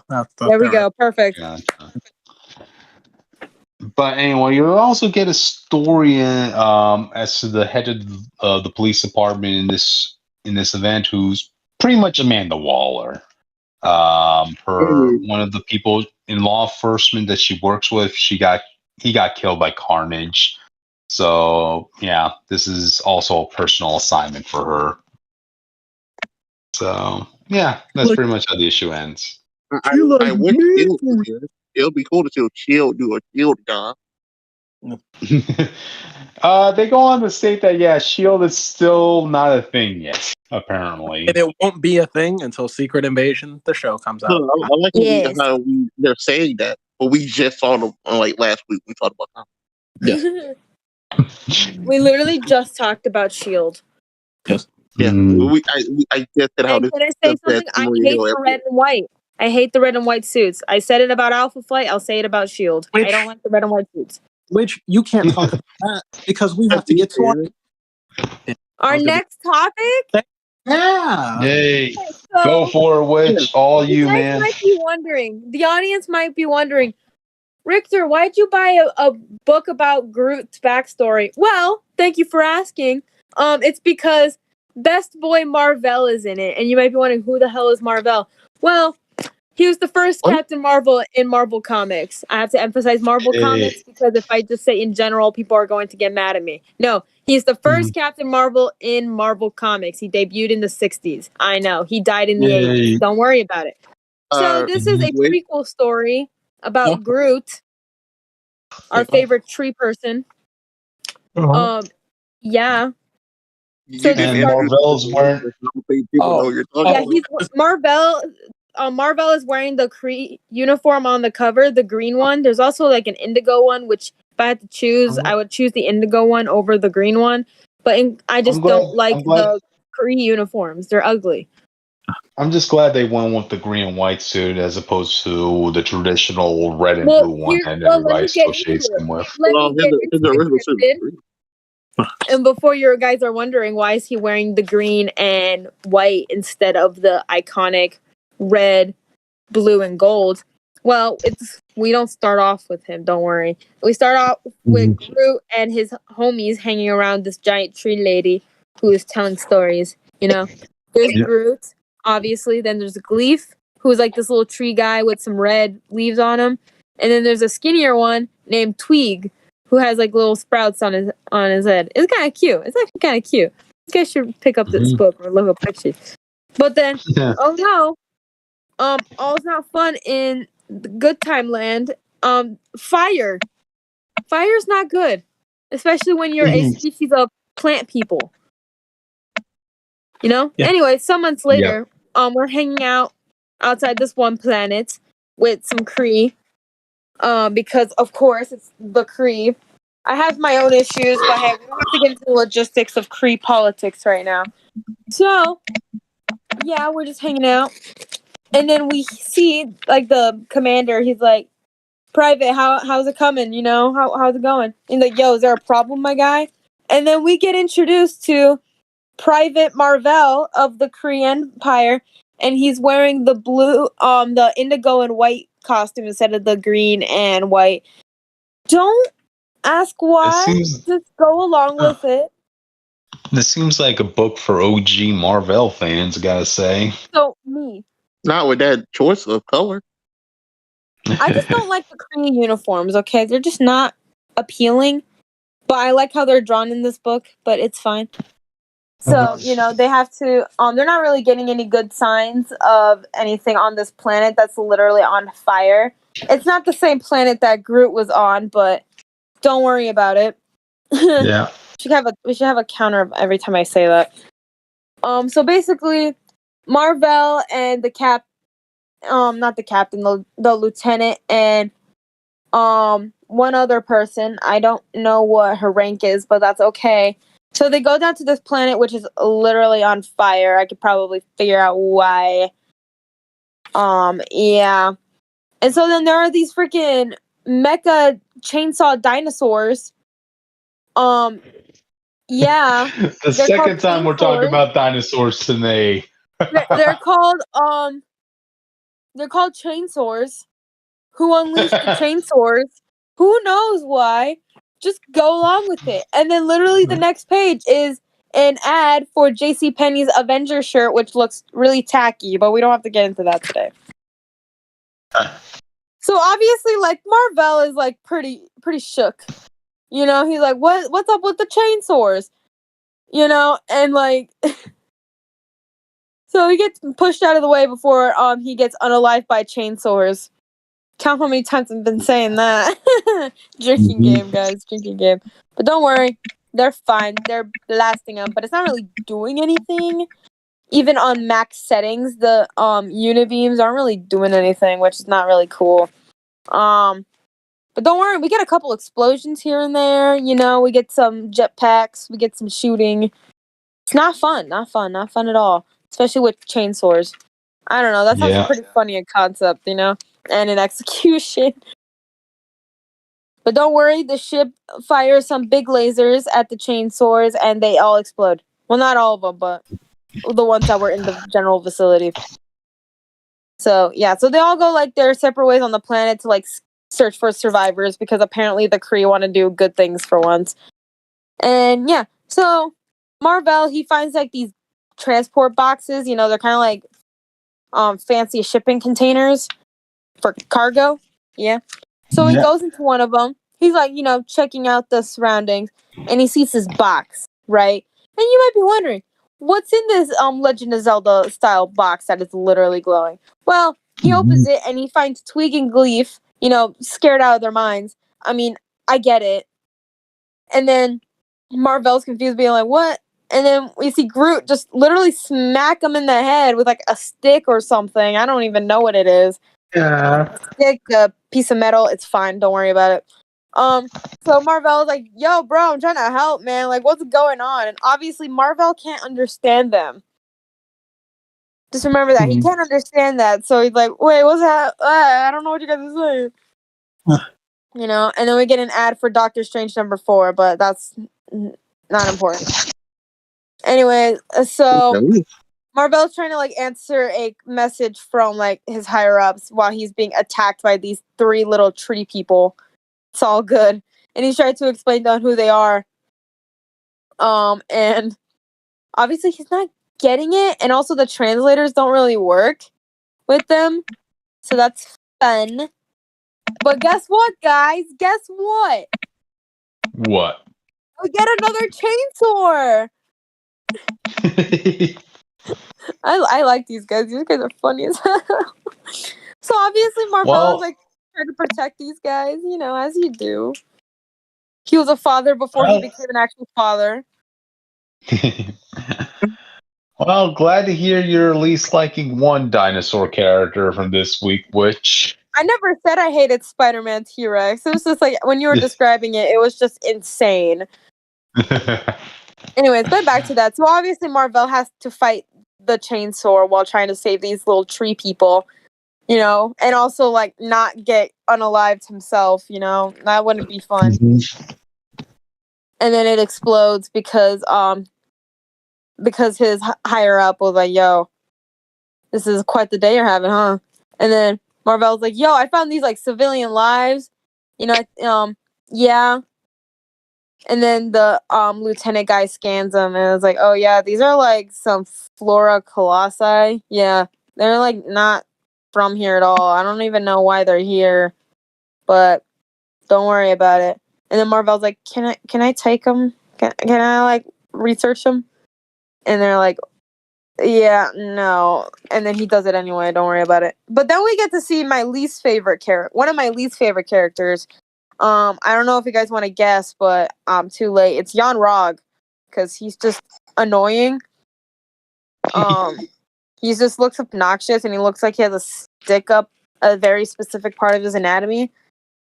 Like post it, man. A massive Post one. it. Post it. I gotta take a picture of it first. I'm reading a physical copy. Yeah, post it for us, not the audience. They can't see. Yeah, no, screw you, audience. I'm just kidding, audience. I love you. Oh. I don't know you. I don't know you, so you don't get to see the picture of Jan Rog unless you actually look up the book yourself. Except for you, Pyro. You know what you did. Anyways, I'm posting it right now, so there you go. Jan Rog. He looks like a little bitch. Anyways, going back to what I was saying. So, Jan Rog is here because, of course, he is. Una is not here, surprisingly, but you know what? I'm not surprised. But this is like before she got fridged. So, yeah. What happened? Let me, oh yeah, they explained the chainsaws. Yeah, never fun. And so then Marvel was like, oh yeah, we found some Planet X natives, and then Yarnrog was like, who are you? And he's like, I'm Private Marvel, sir. And then, Yarnrog is like, I can't spare a ship during fleet action because Marvel wanted to see if he can, like, take him back home, at least, because he's a good person. But, like, yeah, it's fine. Yarnrog is just being a little jerk, as always. But don't worry, the lieutenant guy says the same thing, that he's a jerk. Because he is. And I'm glad I haven't seen him in comics in forever, because I don't like him. But, no, don't worry about it. So, Marvel's trying to, like, figure out what they're saying. Because obviously, doesn't understand them. And so then he's trying to communicate with them. And then, obviously, Groot says, I am Groot. And then Marvel's like, you are Groot. And then Groot's like, yeah, I'm Groot. And then, Marvel's like, trying to, like, figure it out. And he was like, am I Groot? And then just, like, Groot just starts laughing. Aww. And so he finally figures out that their names could possibly be Groot, Twig, and Gleef. Huh. I wonder why. Huh. It's fine. And so then his lieutenant pulls up and is like, yo, what's the process? Like, what's the progress? He's like, I don't know, man. I don't know. But I like their little relationship. It's kind of cute. He low-key adopted these, like, cute little tree kids. It's cute. But, like, so basically Marvel tells his lieutenant that that Groot is the oldest of the three, like, their little leader, and he's very protective of the others. And then he's like, yo, what's the name of the other two? And, like, Marvel looks so defeated. He's like, Gleef and Twig. Aww. But it's, like, kind of cute in a way, He was like, damn, I was not expecting this to happen. Okay. But don't worry about it. It's all good. Because guess where they're at now? They're at Planet X. And then and guess what? It's not all sunshines and rainbows. Because remember at the beginning of the book where I said it's not where it caught on fire because it's not good for a plant-based society to have been caught on fire. Well, yeah, it's kind of like in ashes for a little. Well, just like the one area, and then like they're fine. Like the rest of the forest is fine, and then obviously the trio of tree peoples, they're like, yeah, we're home. And then the lieutenant is like, yo, unibeams to Matt. Just in case, You never know. Anyways, I'm assuming from the next issue, we're going to get more chainsaws. So, yeah. And if you're wondering what the last two ads are, it's Duplo, Marvel, and Guardians of the Galaxy soundtrack. Oh. Yeah. I liked it. It was really cute. Wow. It was cute. The comic reviews on a cuteness topic. Yeah, this is adorable. I just like the little interaction between Marvel and Groot trying to figure out what they're saying. It's so cute. Yeah. Anyways, I like it. I think I'm gonna keep reading it for a while. But also, speaking of Guardians of the Galaxy, let's move on. Why are we that page so aggressively loud? See why we had to switch around the topic so they flowed better into the Guardians. Yes, it flows better. There you go. Those group first would have gave the people a break. No, we don't give breaks. Breaks? Who are we? Hang on. Okay, Cryptid, let it out. Did you like the movie or not?